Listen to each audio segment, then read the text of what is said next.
hemen gaude denak, uste dut, 9:32, hemendik minutu batera hasiko gora? Ondo iduritu ezkero? Tik-tak, tik-tak, tik-tak.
Egunon guztiei ere, berriz ere, eta egunon pantailaren bestaldean daudenei ere.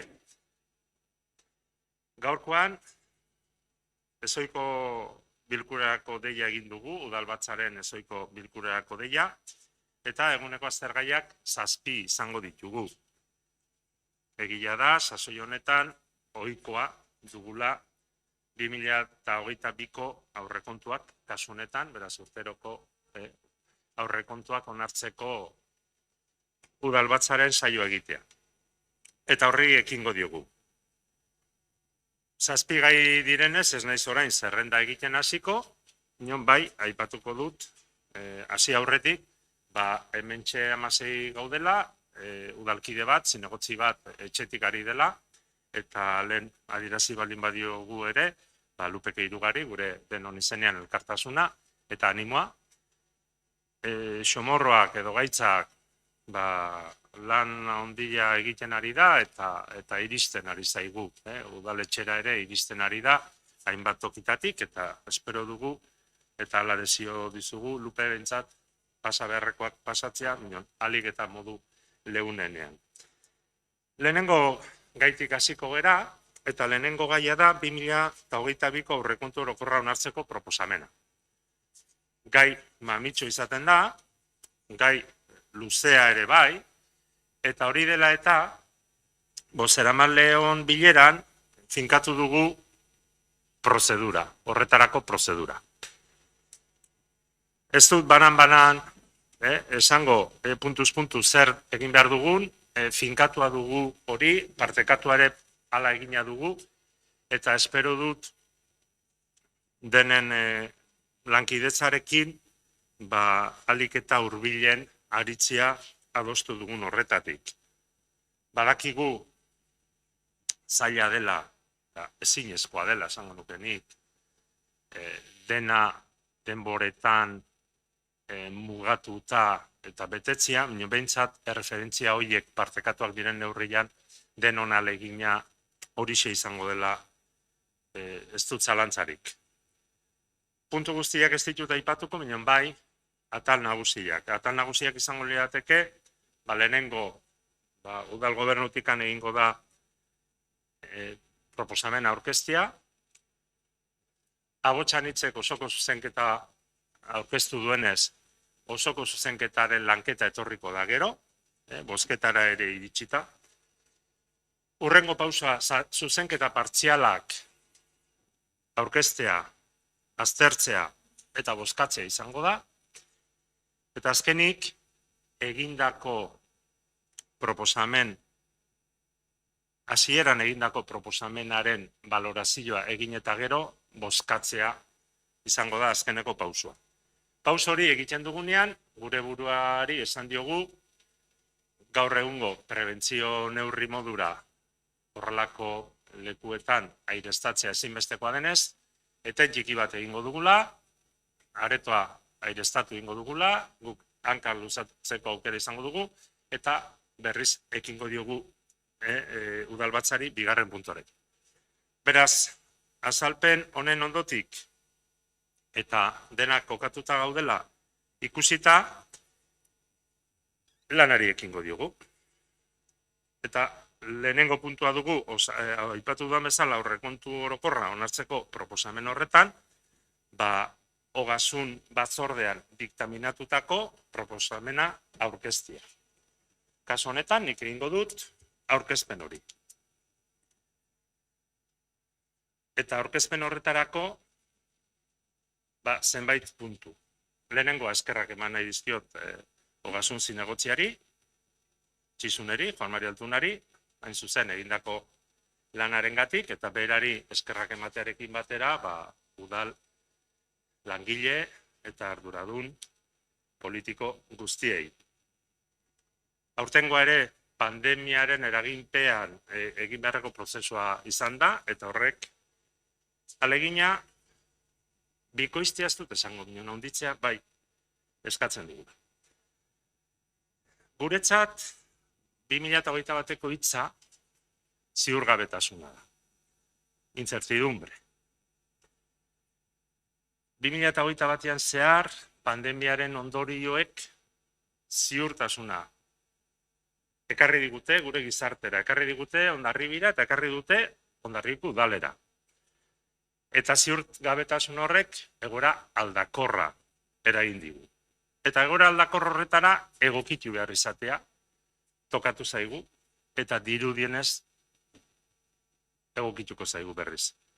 Etxian, kalean, lagun artean, lanean, erregintzan eta udaletxean ere halaxe ari gara. Egoera horri erantzuteko eta beraz sor daitezken egoerei aurre hartu etengabe erantzun eta hobetzeko gogoeta egiteko ekarri dugu udal gobernutik, EAJ-ko udal gobernutik, gure proposamena. Aurrera jotzeko nahiarekin. Eta horixe da gure erronka. Halaxe izan da 2021an eta halaxe izango da 2022ako ere. Egoera ziurgabearen beharrei antzematia, aurre hartzia eta erantzutia.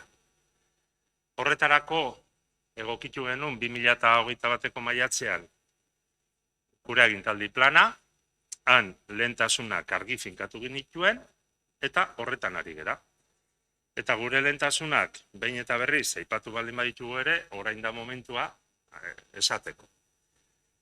Pertsonak eta familiak, herritarrentzako zerbitzuak hobetzea, ekonomia sustatzea eta hiriaren garapen jasangarria. Aurrekontu hauei jarri diegun izenburua indar berritzen da. Saiatu gera hor biltzen gure asmo nagusia. Gure ustez, hauek direlako Hondarribia indar berritzeko aurrekontuak. Pertsonak eta familiak indar berritzeko aurrekontuak. Hiriko ekonomia indar berritzeko aurrekontuak. Herritarrentzako zerbitzuen hobetzea indar berritzeko aurrekontuak. Eta hiriaren garapena indar berritzeko aurrekontuak. Horretarako, EAJaren udal gobernuak jarrera aktiboa erabiliko du. Egoera erantzukizunez kudeatuko du. Zuzentasunez, gardentasunez, hurbiltasunez, lankidetzaz, partaidetzaz eta ahalik eta eraginkortasun handienaz. Bitz esango ditut gure aurrekontu proposamenaren inguruneaz. 2021an, hain zuzen ere urriaren 21ko 6/2021 foru dekretuak arautu digu gure eremua. Eta bi puntu nagusi aipatu nahi nituzke eremu hori zehazteko. Bata da, aurrekontu egonkortasunaren eta zor publikoaren helburuak eraginik gabe utzi direla. Eta gastu araua ere ez dela aplikatuko 2022ko aurrekontuetarako. Eta foru aldundiak, Hondarribiko udalei, beste udalei bezala, Zehaztu dio, defiziteko helburua zein duen. 275.000 euro. 2021 minon, 1.200.000 euro gutxiago. Alegia, sarreretarako aldaketa nabarmena. Inon egia da, bestalde batetik, eta hori ere esan beharra dago, foru funtsean, hau da, Gipuzkoako udalek jasotzen duten diru sarrera nagusiena dena, iaz milioi terdi gehiago jasotzeko aurre ikuspena egin duela foru aldundia. Beraz, alde horretatik, ia berdindu direla esan dezake. Horrek, udalaren finantza egoerari dagokionez, hainbat aukera ematen dizkio, baina nik aipatu nahi nuke, 2,6 milioi euroko inbertsioak egiteko aukera eskaini digula aurrekontuetan jasotzeko. Eta gure ustez, hori baliatu indar. Hondarribia indarberritzen esan dugu, eta hori dela eta proposatu dugu ia 24,4 milioiko aurrekontua. Ez da Hondarribiko udalaren kopururik handiena, historian zehar. Hirugarrena da. Norbaitek zaletasuna baldin badu, Hondarribiko historiako hirugarren aurrekontu handiena da. Iazkoa, pixka bat bereziago. Pixka bat hori esaten duenak, ulertu behar du, 1,5 dela gutxiago. Dirutan, 200.000 euro. Norbaitek, konparazioetan jarraitu nahi baldin badu, 2020koarekiko 2 milioi euro gehiago. Eta azken konparazioa, azken hamarkadako batez besteko diru kopuruak hartzen baldin baditugu, batez bestekoa 5 milioi gehiagoko aurrekontu proposamena da. Arestian aipatu dut, 4 lehentasun ditugula, eta horiek ikusi egiten dire gure proposamenean. Pertsona eta familientzat 3 milioi terdi. Herritarrentzako zerbitzuak hobetzeko 4,7 milioi. Ekonomia sustatzeko 1,2 milioi. Eta hiriaren garapenerako 7,8 milioi. Ez dira partida guztiak, nion bai lehentasunez aipatu dugunez, ari nintzenez, horiek aipatzea egoki da. Eta gero badago beste gauza bat. Kreditu globala esaten dugun atal hori, ez da bakarrik alkateak erabil dezaken kreditua, baizik eta ez ustegabekoak gerta daitezkenean erabilia izateko kreditua da. Eta kasu horretan badago partida esanguratsu bat, deskuidoan alakorik balitz erabilia izateko. Ez naiz aurrekontuaren desglose osoan hasiko, ez nitzateke kapaz izango, gainera, hain denbora gutxian egiteko. Nion bai, zenbait zehaztasun eman nahi ditu da. Lehenengoa du, hain zuzen ere, aipatu dudan 3 milioi terdi pertsonak eta familiak. Aipatzen dugun bloke horrekin. Ze badu, helburu nabarmen bat, eta da gizarte kohesioa. Etxez-etxeko laguntza zerbitzuak 900.000 euro. Gizarte larrialdiko laguntzak 500.000 eurotik gora. Gizarte babeserako jarduerak 800.000 euro. Zahartze aktiboa bultzatzeko ekintzak 280.000 eurotik gora. Berdintasuna sustatzeko ekintzak 94.000 euro. Prebentzio komunitarioko zerbitzua 350.000 eurotik gora. Horrekin, zer bilatzen dugu? Balen esan duguna. Pertsonen eta familien, gure jendearen, ongizatea. Eta desberdintasunen eremu horretan, alik eta tarte txikiena gerta dadin. Bigarren bloke bat da, herritarrek gure gandik jasotzen dituzten hainbat zerbitzu eta zerbitzu zentzu zabalenean jasota da kultura, hezkuntza, euskara, kirola, nolabait esateko, herritarren bizi kalitatea hobetzeko, kasu batzutan, atsegin hartzeko, janzteko,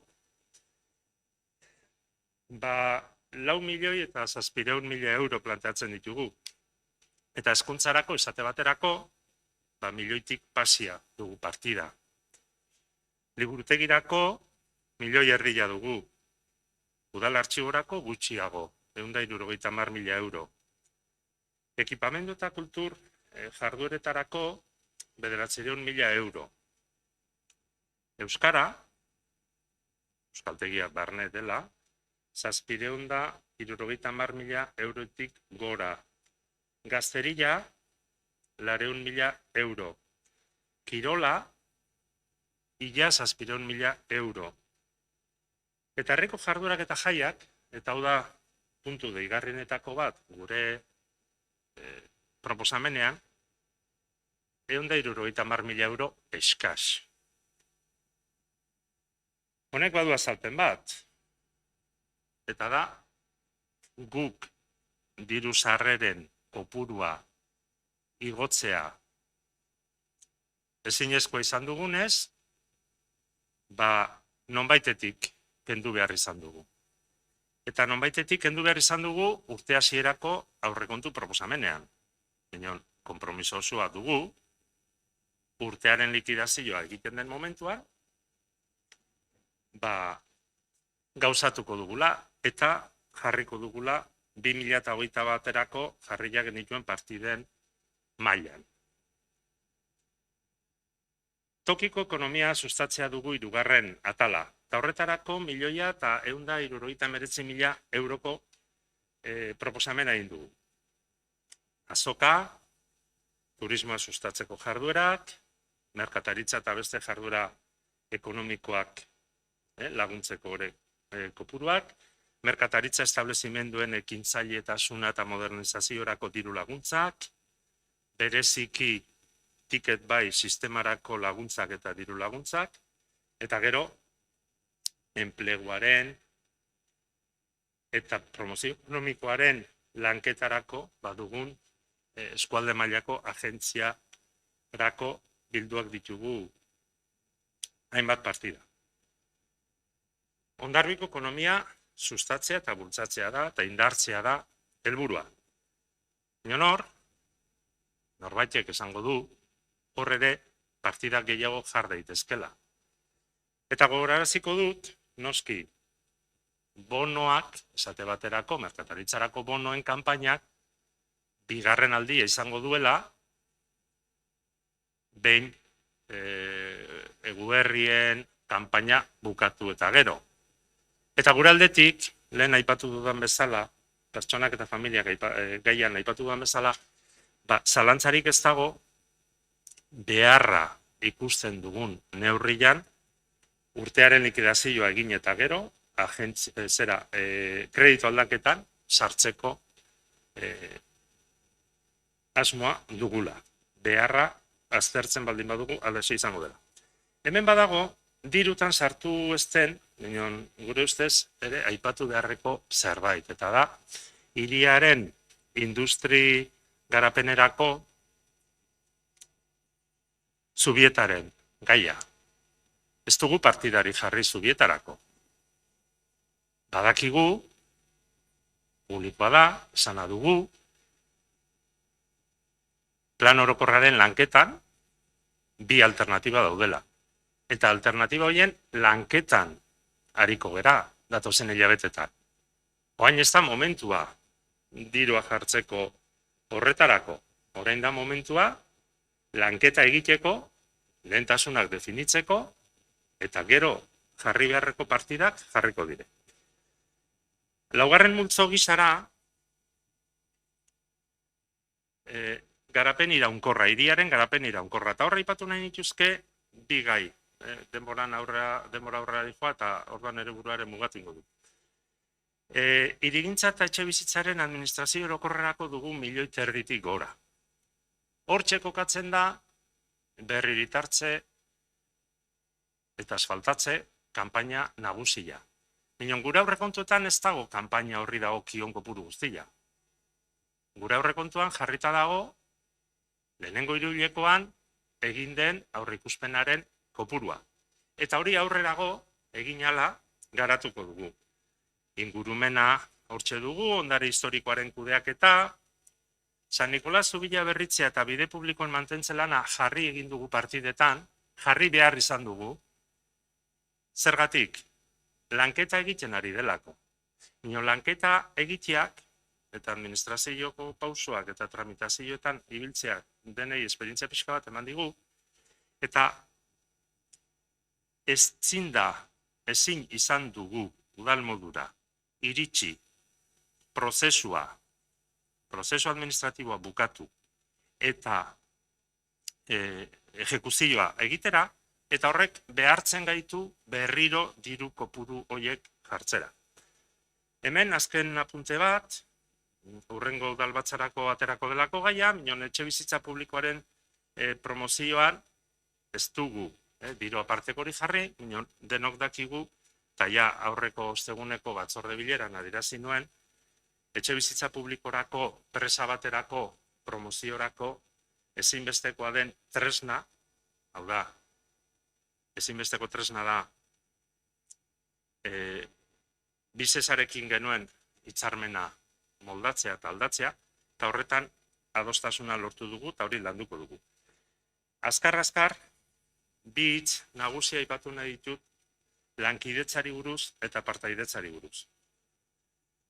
Udal gobernu honen ustez, udalak nahita ezkoa du herri eragileekin batera jokatzea. Hain zuzen ere gizarte kohesionatuagoa egiten delako, aktiboagoa egiten delako, eta desberdintasunen arrakala murritzagoa bihurtzen delako. Eta hori, orain arte, horrela ikusi baldin badugu ere, hemendik aurrera zalantzari gabe garrantzitsuagoa izango da. Bide lagun izan nahi dugu, gure gizarte eragileen bide lagun, eta esperientziak ere esaten digu lankidetza prozesuetan, goraberak eta tirabirak sortzen direla. Eta ikuspuntu desberdinak zenbaitetan bat ez direla etortzen. Nioiek bideratu beharra ere bai. Eta guk ajola berezia ematen diogu herrigintzari eta elkartegintzari. Baneukan prestatua zerrenda luze bat, baina ezin dut azaldu, eta bakarrik esango ditut bi gauza gai honetan. Diru laguntzen atalaren bidez neurtzeko adierazle bat badugu, hau da herri eragileek herriari egiten dioten ekarpena eta udalarekin batera egiten dioten ekarpena baloratzeko, eta hori 1.100.000 eurotik gorakoa da. Diru laguntza izendunen atalean 560.000 euro ditugu, gizarte eragileak, Caritas, Gurutze Gorria, Nagusilan, Odolde Mailen Elkartea, Kasino Zarra, berdintasunaren alorrean Emeki, nazioarteko kooperaziorako, Euskal Fondoa, Gazte ekimenak, Silozibe eta Mugiri Elkartea, Euskara Alorra, Blagan, Euskal Txalento Pagune Euskaraldirako, ikastetxeak, kulturgintza eta auzogintzan, musika eskola, Eskifaia Bezbatza, Mendelu, Amute, kirolean Arraun Elkartea, judoa, merkataritza eta ostalaritza ere bai, eta ingurumena ere egiteko. Eta gainera, badugu 528.000 euroko proposamena, deialdi bidez ematen diren diru laguntzak kontuan hartzeko. Beraz, gure ustez, hor, lankidetza hori mamitu iten da. Partaidetzari dagokionez, gure oraingo planteamentuan sartu dugu partaidetza partida bat. Egia da eskaxa dela itxuraz. Egia da. Inon, idea nagusia da. Udal eskumeneko hainbat proiektu identifikatu eta proposatzea. Eta hor, bai udal gobernuak, bai beste udal taldek eta herri eragilek proposatu dute. 16 urtetik gorako hondarbitarrek finkatuko dituzte lehentasunak. Eta 2022 urtean zehar garatuko da eta gauzatuko da administratiboki, teknikoki eta ekonomikoki landu eta gero. Denboraz kanpo nabilenez, bukatu egin behar dut. Lehengo ideiak berriz esateko aukera izango dugunez, ez naiz luzatuko, espero dut proposamena norabide horretan denez, oniritzia izateko moduko izatea. Eskerrik asko.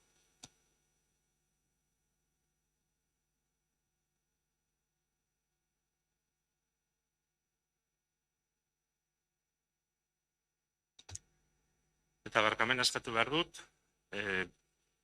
jarritako epea bete ez dudalako, da, bete bai, goitik bete dudalako. Bigarren puntu modura, gure prozeduran, da egindako proposamenari osoko zuzenketa aurkeztu zaionez, abotsanitzek azaltzea osoko zuzenketa hori, gero osoko zuzenketaz taldek balorazioa egitea, eta ordena izango da EH Bildu, PSE eta PNV, eta osoko zuzenketa bozkatzea. Beraz, Igor, zuena da hitza osoko zuzenketa aurkezteko. Bai, mila esker alkate jauna, egunon guztioi. Abotsanitz udal taldeak osoko emendakina aurkeztu dio Hondarribiko udal gobernu taldeak proposaturiko Hondarribiko udalaren 2022 urterako aurrekontu orokorrak ez diolako erantzuten herriaren beharrei bere osotasunean. Ez dio errealitateari erantzuten baliabideen aldetik, gardentasun ikuspegitik egin beharreko kontrol eta jarraipenari zailtasunak eragiten die eta herritarren parte hartzeari iskin egin zaio berriz ere. Honela bada, aurrekontuek bermatu beharra dute dagokion ekitaldean burutzekoak diren programa eta planek izan beharreko baliabideak nahikoak izango direla. Beraz, aurreikuspen baten isla dira eta gobernu taldearen jarduera ekonomikoaren planaren erakusle dira. Hondarribiko osoko bilkuran eztabaidatuko den, gaur bertan eztabaidatuko dugun aurrekontu proposamenak, onartua izan ezkero, izaera normatiboa hartuko du. Hau da, politikoki eta juridikoki behartuko dio gobernu eta erakundeari bere betetzean. Baina aurrez badakigu, eztabaidagai dugun proposamen honen betetzea ez dela gertatuko. Xehetasunetan sartu aurretik, Abotsanitz udal taldeak adierazi nahi du PNV-ren gobernu taldearen proposamen honek ere ez diela erantzuten aurrekontu orok izan beharrekoa duten oinarrizko zenbait irizpideri. Argitasun printzipioa. Honen arabera aurrekontuak ulertzeko errazak izan behar dute, berau onartuko duten eta kontrolatuko duten arduradunentzat. Eta bestalde batetik zehaztasun printzipioa.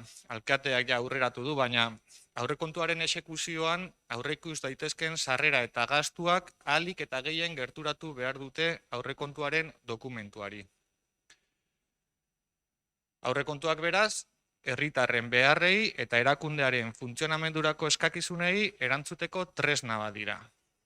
Hala nola, herritarrek eta herri eragileek udal gobernu taldearen jarduna baloratu ahal izateko erraminta ere badira. 2022 urterako PNV-ren gobernu taldeak proposaturiko aurrekontu orokorrak ia 24,4 milioi euro jasotzen ditu. Aurreko urtea baino ia 300.000 euro gutxiago. 1,5ko beherakada hazkunde garai batean. Aurrekontu murriztailea aurkeztu zaigu eta are murriztaileagoa KPI edo IPC-aren igoera kontutan hartuz gero. Inguruko erakundeek inoizko aurrekontu handienak proposatzen dituzten garaian, Hondarribiko udaleko EAJ taldeak pandemiaren garaiko aurrekontuarekiko alderatuz murrizketa planteatu du. Kontutan izan behar dugu ere, udal altxortegian dugun soberakina 60.000 eurotik gorakoa izango dela da. Normala den bezala, sarrera eta gastuen arloan orekatua dagoen aurrekontua da. Kontu hartzaile Andrearen beharrezko txostenak ere jaso ditugu. Hala eta guztiz ere, proposamen honekin batera zenbait dokumentu aurkeztu beharra ere badago. Hala nola, plantilla organikoa eta lanpostuen zerrenda ondoren eztabaidatuko duguna gaurko egunean, zerbitzu prestazio kontratuen plana eta bar. Eta adierazi behar dugu, zerbitzu prestazio kontratuen plana adibidez ez dugula jaso. Ez aurten, ez da aurreko urteetan ere. Eta aurrekontuaren bigarren kapitulan jasotzen diren gastu hauek aurrekontuaren herena eragiten dutela gutxi gorabehera. Aldiz, lehenengo kapituluari dagokionean langileagoaren beharra jasotzen dituena, esan beharra dago ez dela sinisgarria. Bere osotasunean jasotako kopuruak 3% igoera jasotzen badu, departamentu aztertuz gero, departamentu bakarrean izan ezik beste guztietan galera edo ekitaldean zehar KPI-aren igoerari eman beharreko erantzunaren azpiko igoerak jasotzen ditu. Are gehiago, igoera jasotzen duen departamentu bakarrerako, gizarte zerbitzuen departamenturako, 100% igoera jasotzen da.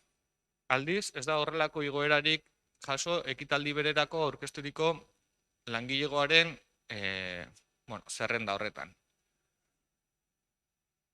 Deigarria da, gobernu organoen lansarien kasurako 115% igoera bat proposatzen dela. Guk ez dugu inolako azalpenik jaso 80.000 euro horiek justifikatzerako garaian.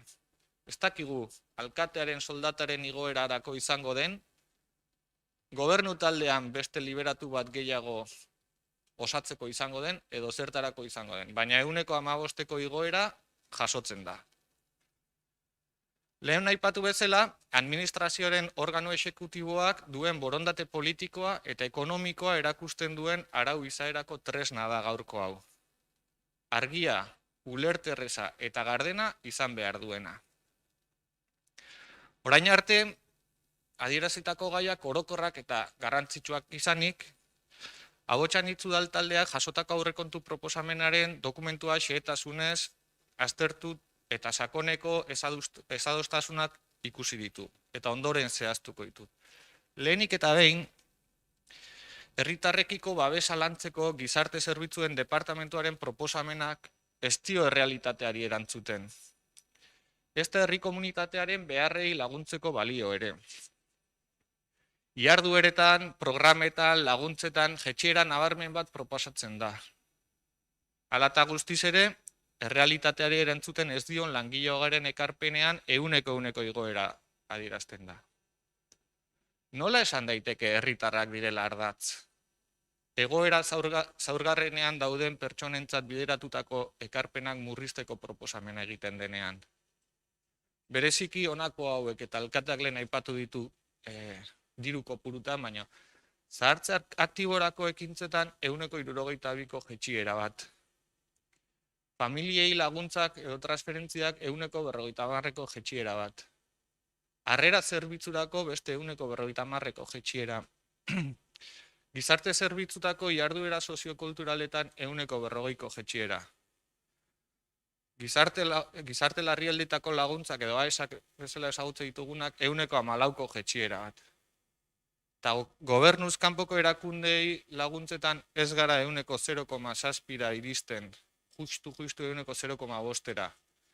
Gogoratu gure buruari duela denbora ezarri geniola 1%ra iristeko helburua, baina erdian geratuko gara. Bigarren ardatza, egun bizi dugun krisi klimatikoari eta osasun krisiari aurre egiteko, ingurumen sailari dagokionean, ingurumeneko ekintzetan jetxiera bat proposatzen denean, publizitatean gastatzekoa 4 aldiz handiago aurrikusten da. 20.000 eurotik 103.000 eurora. Hau da, 83.000 euro gehiago. Gure iritziz herri jasangarria izan nahi badugu, ekintzetan behar dugu esfortzua, publizitatean baino. Hirugarren ardatza, etxebizitza sustapena. Etxebizitzarako sarbide aukera da Hondarribitarrek dugun arazo nabarmenetako bat. urte luzeetan dirauen arazoa da, eta Hondarribiko udalak ez du bere eskumenekoa den etxebizitza politikarik egiten. Horren adibide da, datorren ekitaldirako ere, ez dela lurzoru publikoan etxebizitza publikorik egiteko ekarpenik jasotzen. Presa, Damarri, Muliateko zuloa, eta hainbat eremutan gazteentzat, familientzat eta pertsona helduentzat gauzatu daitezken etxebizitzarik ez du proposatu EAJak. Bestalde, alokairua sustatzeko diru laguntzak egon badauden arren, egun dugun araudiaren ondorioz 5% baino ez da banatzen urtetik urtera, eta egoera ez da zuzentzen. Laugarren ardatza, enplegua eta ekonomiaren bultzadaren ikuspegia. Ekonomia sustatzearen ikuspegitik gabezian nabarmena du aurkeztu zaigun proposamenak. Ez dutu jasotzen COVID-19ak eragin ditzazkeen kalteak arintzeko laguntzarik, eta bestalde herrian dugun ehun ekonomikoaren eraldaketarako ez da inbertsiorik nabarmentzen ere. Nekazaritza eta arrantza. Lehen sektorea indartzeko ez da aurrez landutakoa, baino ezer gehiago jasotzen. Gainbera datorren sektorea indartzeko ekimen berririk ez da jasotzen. Industria. Bigarren sektorea Hondarribian sendotzeko inolako ekimenik ez da jasotzen ere. Eta merkataritza eta turismoari dagokionean, hirugarren sektoreari dagokionean, nabarmen jasotzen da turismoari begirako ekintzak indartzeko asmoa. Eta merkataritzaren ikuspegitik ez dela apustu sendorik egiten. Lehen alkateak aipatu du tiket bai sistemarako diru laguntzak, eta aipatuko du baita merkataritza eta turismoaren ihardueren igoera jasotzen da, baina nun jasotzen da eta hain zuzen ere informazio turistikoa eta turismoaren sustapenaren programaren barruan. Ez merkataritzaren ikuspegiaren barruan. Bosgarren ardatza, herri izaera eta kultura. Herri izaera eta kulturari dagokionean, nabarmen jasotzen da sormenak eta isialdiak ez dutela beharrezkoa izango den ekarpenik jasotzen. Horren adibide dira, liburutegiko jardueretan jasotzen den 16% jaitsiera. Kultur jardueretarako 158% jaitsiera. Eta jaietako ekintzetarako 185% jaitsiera. PNV-ren ekintza politikoaren adibide dira, edo aurrez aipatu modura, bertan jasotako aurreikuspenak ez dira errealitatearen isla. Seigarren ardatza, inbertsioen 6. kapituluari dagokiona zaharrak berri. Aurrekontuak jasotzen dituen inbertsioen atala ia 2 milioi euro erdikoa da. Kopuru horren erdia baina gehiago aurrekontuetan jasotako kontzeptu berberak dira, alkatak aipatu ditu batzuk. San Nikolas zubia berriro. Komun publikoak, asfaltatze kanpaina, amuteko espaloia, urtetik urtera publizitate eta propaganda bera egiten du EAJaren udal gobernuak. Eta gauzatu gabe uzten ditu inbertsio horiek. Inoiz egingo ditu, baina kudeaketa txarraren eredu dira eta autokritika merezi dute. Gainera honek eragin zuzena du aurrekontuan, izan ere 1,8 milioi euro hauek behin eta berriz aurrekontuan errepikatuz, proiektu berriak gauzatzea eta planteatzea ezinezkoa da, jaso ezinean geratzen direlako. Adibide gisa ditugu zainduaren eraikina itxita dirauela urte luzeetan, Goikorrota eraikina ere itxita dago, kasino zarra ere itxita dugu gaur egun, eta eraldaketa ekonomikorako inbertsioak ezin jaso geratzen dira. 7. ardatza proiektu eta jarduerak. Aurrekontu proposamen honek proiektu eta jarduerak modu orokorrean biltzen ditu, programa ezberdinetan. Ez da gauzatzen aldiz proiektu eta jarduera horien xehetasunik. Baina kezkarik nabarmenena gardentasun faltarena da. Kopuru hauek guztiek proiektu eta jardueren txosten teknikoa txikirik beharko lukete, eta ez ditugu horiek ezagutzen. Ez dokumentua onartu behar duten ordezkariek, ez da herritarrek beraiek ere. 8. zerbitzu prestazio kontratuak. Hondarribiko udalean abusua egiten da subkontratazioaren aldetik. Udal langilego bitartez egin beharreko lan ugari bideratzen dira zerbitzu prestazio kontratuen aldetik. Bereziki deigarria egiten da kontratu txikien kopuru erraldoia. Hau ere ez da gure politika. Gainera, ez da kontratazio programarik aurkezten, legez behartuta egon arren. Honela, jarduketa honen kontrola ere zaildu egiten delarik. Eta bederatzi, erroldaren desagerpena. Udal errolda tokiko erakunde guztiek ezinbestean eskaini beharriko zerbitzua da, baita Hondarribiko udalak ere. Horretarako, kontabilitate publikoan jasota dago programa ezberdindu bat.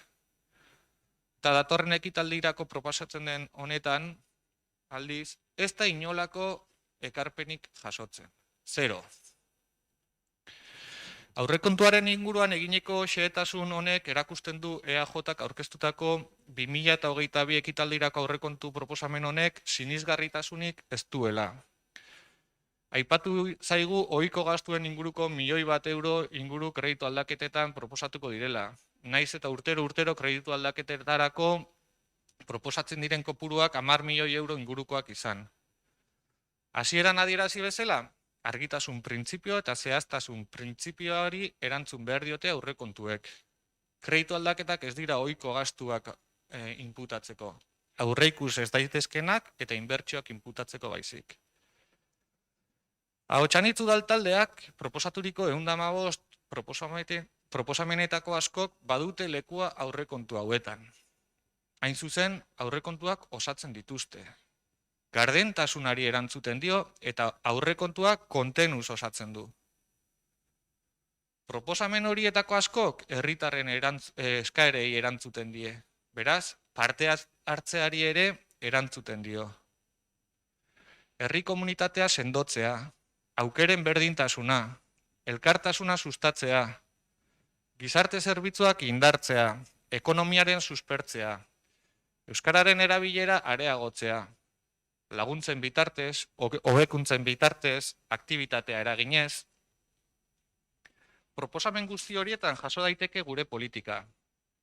Egingarria den aurrekontu progresista bat proposatzen dugu guk. Eta guzti honegatik 3 gauza eskatzen dizkiogu, alkate jaunari eta gobernu taldeari. Parte hartzearen ikuspegitik, gardentasunaren ikuspegitik eta zehaztasunaren ikuspegitik esfortzu handiago bat eskatzen dugu. Hondarribiko udalak 2022 ekitaldiari begira izango duen aurrekontu orokorraren proposamena erretiratzea eskatzen dugu. Eta ondorioz, legezko epean eta idatzizko eran, egin beharreko izapideak burutu ondoren, partekatu ditzala oinarri sendoagoa duten datorren urterako aurrekontu proposamen berriak. Mila esker. Eskerrik asko, Igor. 16 eta 38. Orduan, orain, osoko zuzenketa honi buruz, taldek balorazio egiteko aukera izango dute. Eta ordena izango da EH Bildu, PSE eta EAJ-PNV. Beraz, zuena da hitza, EH Bildu.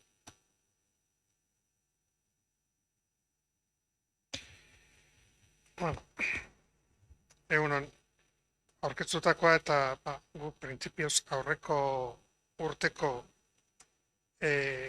planteatu izan zen moduen begiratzen ez dugu aurkeztu osoko zuzenketarik partitu egiten du egin handi batean Igorrek aurkeztu dituen argumentuak eta planteamentuak iruditzen zaigu zuzena dela.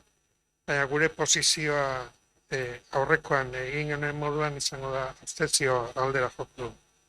Eskerrik asko. Eskerrik asko, Xavier, orain PSE, ez? Eta orduan EAJ, Mariari emango diot hitza. Eskerrik asko eta egunon guztioi. Tamalez, ohitzen hasi gara. Agotxan hitzen aldetik entzuten ditugun baieztapen eta akusazio batzuetara. Gardentasun falta, abusua, zailtasunak eta trabak, susmoak, zalantzak, beti kezkatuak eta zalantzekin zabiltzate. baina zalantzarik gabe zerbaitetan onenak zarete. Giroan hasten eta ziurtasunik gabe akusazioak egiten. Bada espada ere, esango dugu, egia espada ere, zerbait geratuko da. Baina gure asmoa ez da horrelaritzea. Baizik eta aurkeztu duzuen testuan dauden hainbat baieztapen egia ez direla frogatzea. Aurrekontua joan den urtekoa baino txikiagoa da, hori egia da.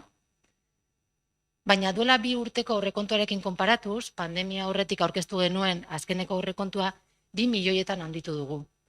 Erlatibizatzea garrantzitsua iruditzen zaigu. Are gehiago joan den urtean 10% hazkundea izan zuen aurrekontua aurkeztu genuenean. Iraingarria da, testuinguru honetan Hondarribiko Udalaren altxortegi gerakina aipatzea. Aurrekontua aurkeztean ezin dela erabili ondo dakizuenean. Zein da horrelako mezua zabaltzeko asmoa? Horrelako mezu populistak zabaltzeak herritarrak nahastu besterik ez du lortzen. Izan ere, herritarrek jakin behar duten, Abotxanitzek gobernatuko luke ere, ezin izango lukela diruzaintzako gerakin hori erabili aurrekontuak aurkezten direnean. Aurkeztutako testua, egia ez diren eta testu inguruan kokatu behar diren baieztapenez beteta dago, eta horren adibide batzuk emango ditut. Gizarte zerbitzuen inguruan hitz egiten duzuenean, egoera zaurgarrienean dauden pertsonentzat, dauden ekarpenak murriztu direla esaten duzuenean, gezurra esaten ari zarete. Kalkulagailu bat besterik ez da behar, hori egia ez dela egiaztatzeko. Joan den urteko kopuruak gehitu eta aurtengoak. Eta ia 250.000 euro gehiago daude aurtengo proposamenean. Jarduera soziokulturalak 140 jetxi direla esaten da. Horrela esan da asko dirudi, baina 8.000 eurotaz ari gara. Esan beharra dago ere bai, 3. adinekoei zuzendutako programan sartu egin direla, eta 162 ez da jetxi, programan izena aldatu egin da. Berez, diru gehiago eskeniko zaie 3. adinerako, baina beste modu batean lan egingo da diru laguntza baten bitartez. Ingurumen sailari aipamen berezia egiten diozu ere bai. Azkeneko hilabetetan asko hitz egin dugu sentsibilizazioari buruz, eta nola egiten da hori ez badira komunikazio kanalak erabiltzen. Horretarako, erabiliko dugu publizitatean dagoen kopurua, komunikazioa eta sentsibilizazio kanpainak burutzeko, ekintzak modu hoberenean aurrera ateratzeko. Etxe bizitzari buruz ere zuen iritzia eman duzue, baina ez da aipatzen gobernu taldearen proposamenak gazteek alokairurako diru laguntzak kontutan hartzen dituela, 50.000 euro diru laguntzetarako.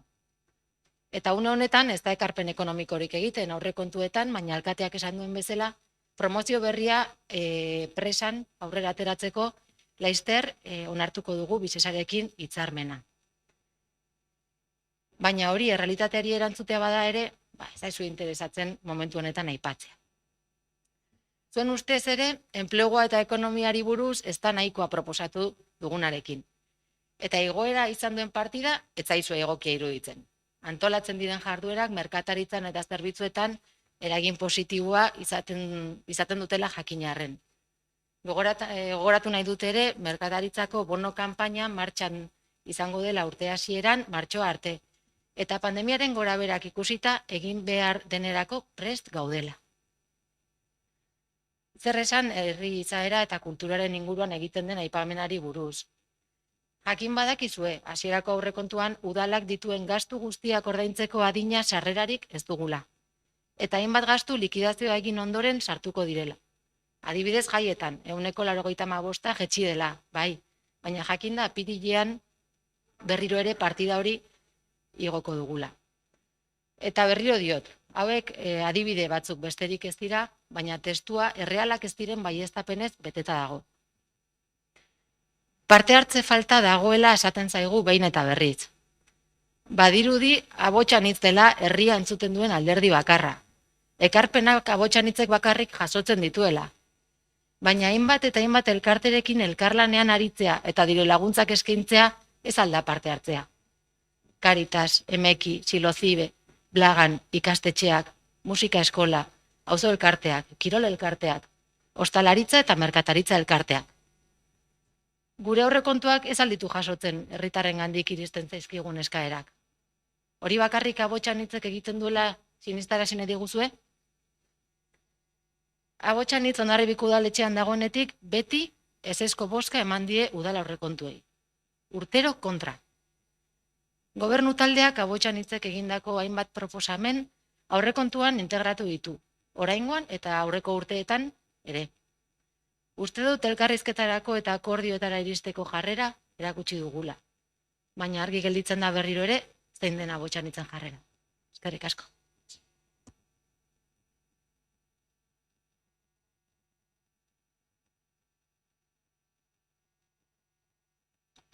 Orduan, ondo irutzen baldin bazaizue, finkatua dugun bezala, osoko zuzenketa honi buruzko bozketari ekingo diogu. Beraz, Abotxanitzek egin duen osoko zuzenketaren alde,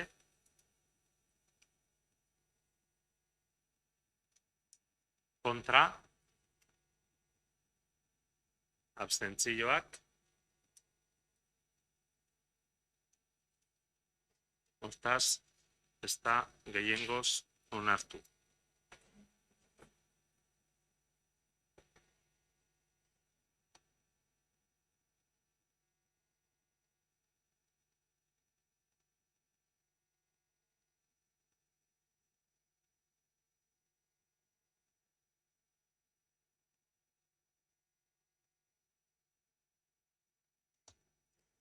Orduan, ondo irutzen baldin bazaizue, orain, gaurko lehenengo puntu honen barrengo bosgarren atalera pasako gara, eta da, zuzenketa partzialak aurkeztera.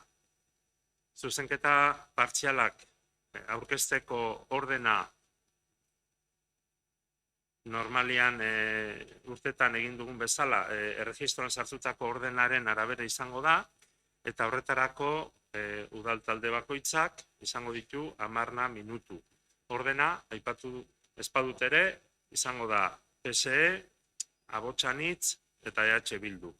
Eta gero, horiek aurkeztuta gero, udal talde guztiek izango dute aukera balorazioa egiteko, aurkeztutako zuzenketa partzial horiei buruz, eta gero ekingo diogu bozketari. Beraz, orain, zuena da hitza, Josu, ikusi dugu ezustekoren bat gertatu delako Noemik utzi behar izan gaitula, ez da gauza larria izan, bai, importantea, noski, eta ondo irutzen bali mazaizue jarraitu ingo dugu, bai? Jarraitu ingo dugu, bai?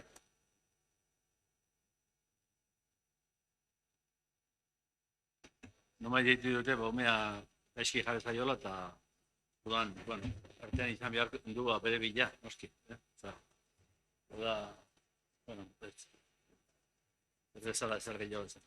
Bueno, ya que Udi toca zaigun, bueno, nosotros, por nuestra parte, hemos presentado 31 enmiendas, lo que es al bloque de los presupuestos.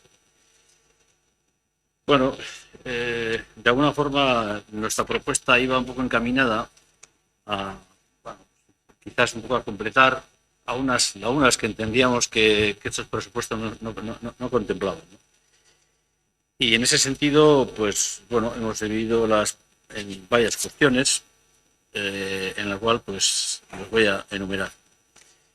En principio, en el área de urbanismo, nosotros entendemos que hay una zona en este momento en Hondarribia que requiere una intervención, pues, puntual y bastante urgente, y que es la zona de Arcón. No sé si sabéis, es una zona en la cual en este momento está sufriendo unas circunstancias especiales, en el sentido de que hay, pues todo lo que hay una tubería, en este caso, de aguas fecales que no está resuelta y que de alguna forma va directamente a la zona de la reca de Santa Engracia, por la parte de Chiplau, y que todavía no está. Llevamos con este tema años, hay 7, 8 o 9 viviendas que en este momento pues que tienen fosas sépticas, pero que los vertederos, lo que es la vertiente de las aguas fecales van directamente a la reca de abajo, y creemos que hay que plantearlo urgentemente. Y hemos planteado una partida de 150.000. En el proyecto Cuatro Vientos, pues un poco va también la misma línea. Y yo creo que este será el tercero o el cuarto año que presentamos el mismo tema. El estudio de la alternativa de Mugondo, lo tengo que retirar. ¿Por qué? Pues porque de alguna forma sí ha sido aceptado o asumido en la Comisión de Hacienda en este caso.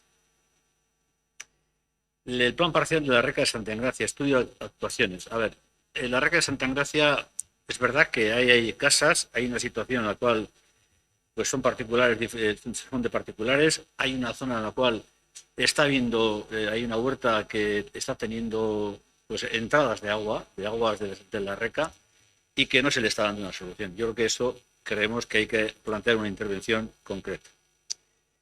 El plan de la rehabilitación de las clapetas. A ver, yo ya entiendo que traer un tema de clapetas al pleno a veces sonará un poco extraño, pero aquí lo tengo que decir. Tenemos un problema. Aquí hay unas zonas en los humedales, sobre todo en la zona de Torrota y en algunos otros sitios, la zona de Mendelu, en el cual, pues tanto Ura como Costa dice, bueno, todo aquello que el agua salada gane, ahí se queda. Pero claro, ¿qué ocurre?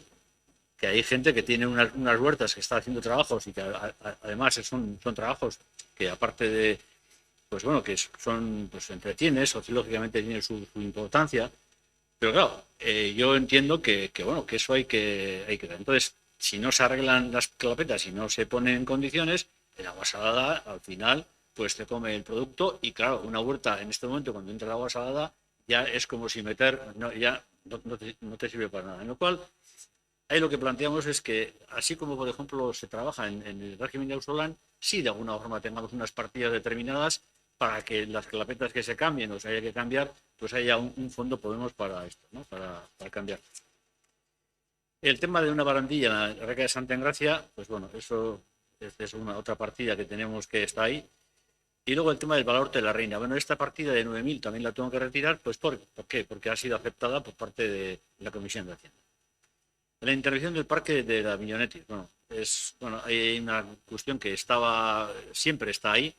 En un momento determinado, yo me acuerdo que hace unos cuantos años, estando, yo creo que fue Aitor, en este caso, pintaron con unas rayas los árboles, quisieron quitar una serie de árboles, poner unas tal, y aquello se echó para atrás porque entendían que no procedía. Igual hay que hacer pues una remodelación.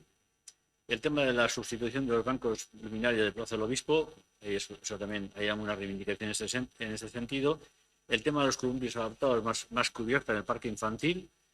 La colocación de fuentes en diversas zonas, de bebederos para perros, porque bueno, hay un problema. Es decir, que yo creo que todo lo que son los animales de compañía en este momento, pues bueno, yo creo que en Hondarribia sí requiere que habilitemos algunos sitios para que la gente, pues aparte de hacer la terapia, estar con los animales, pues bueno, pues puedan disfrutar con ellos, de estar con la gente, bueno, que de alguna forma pues que tengan un sitio determinado, ¿no?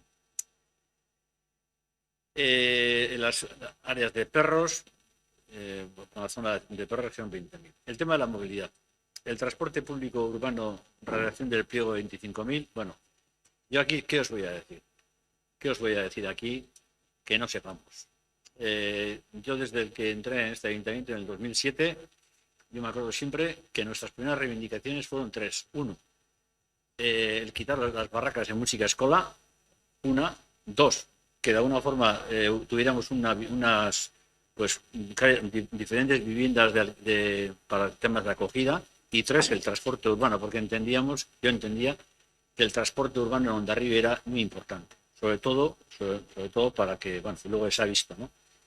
Es verdad que en aquel debate surgió pues una especie de, vamos a decir, pues un elemento ahí en medio, que era el desvío, porque hasta entonces no se desviaba por la parte de arriba todo el tema de rural de bus, y en ese debate, en la propuesta que hicimos nosotros, pues se nos buscó un subterfugio para no hacer nada. El tema de estudio de referencia alternativa para el aparcamiento de calle Donosti, Plaza de Toros, Pesa de Amarri, Ugarte, Aeropuerto Soleta, Frontón.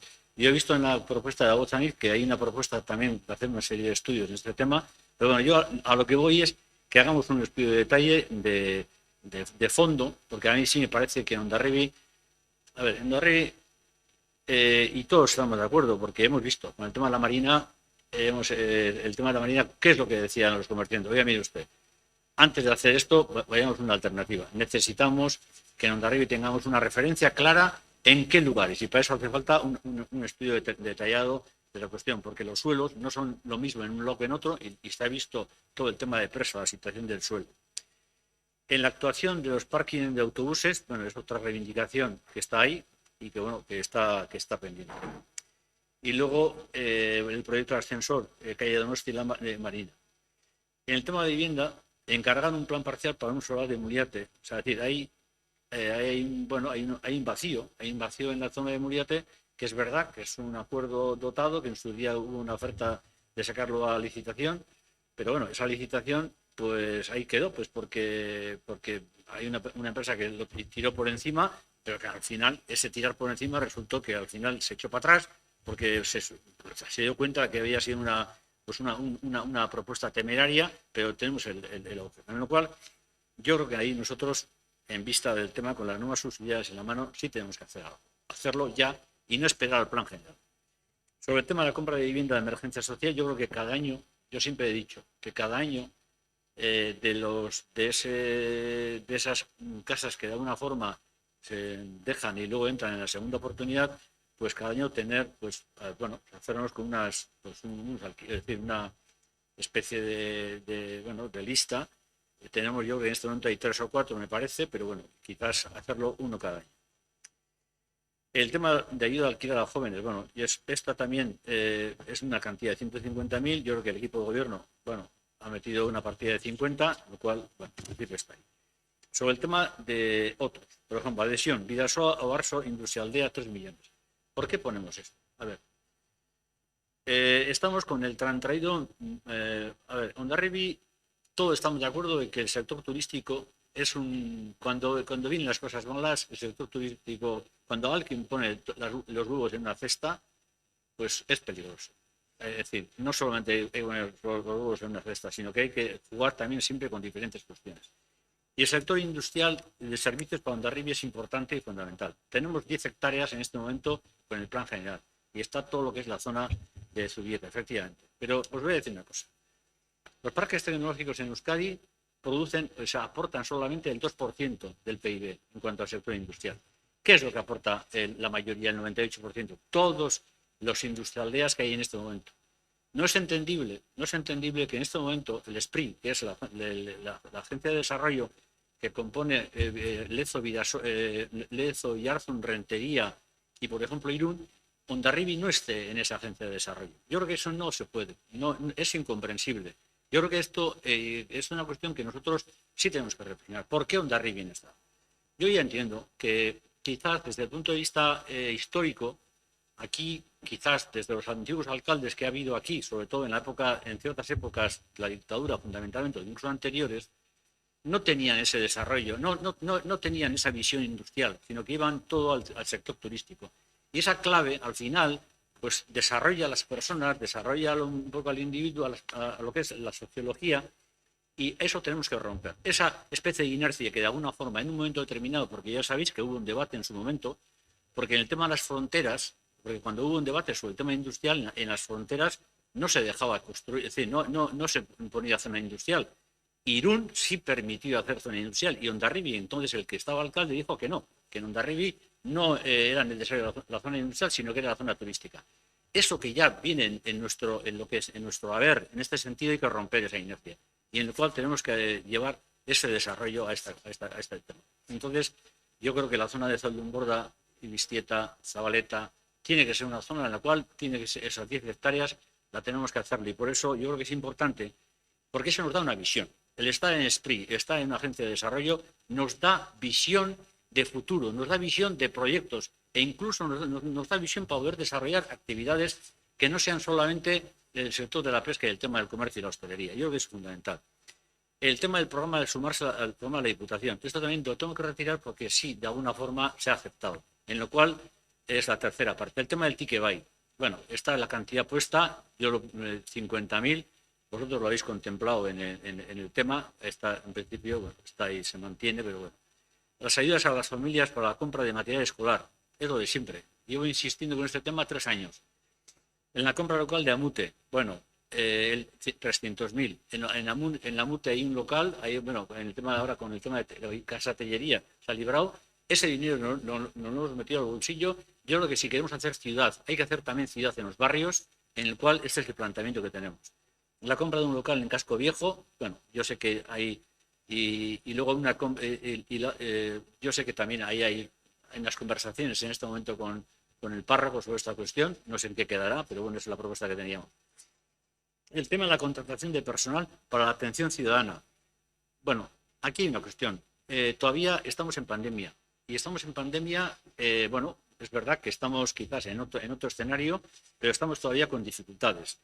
Dificultades en la atención, el tema de la administración, la atención, por ejemplo, a las personas.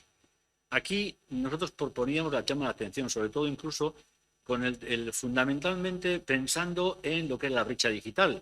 No todo el mundo tiene acceso a la Internet, no todo el mundo sabe manejarlo, no todo el mundo. Entonces el ayuntamiento ahí sí tiene que tener una palanca para ayudar a todas estas cuestiones, porque luego pasa lo que pasa.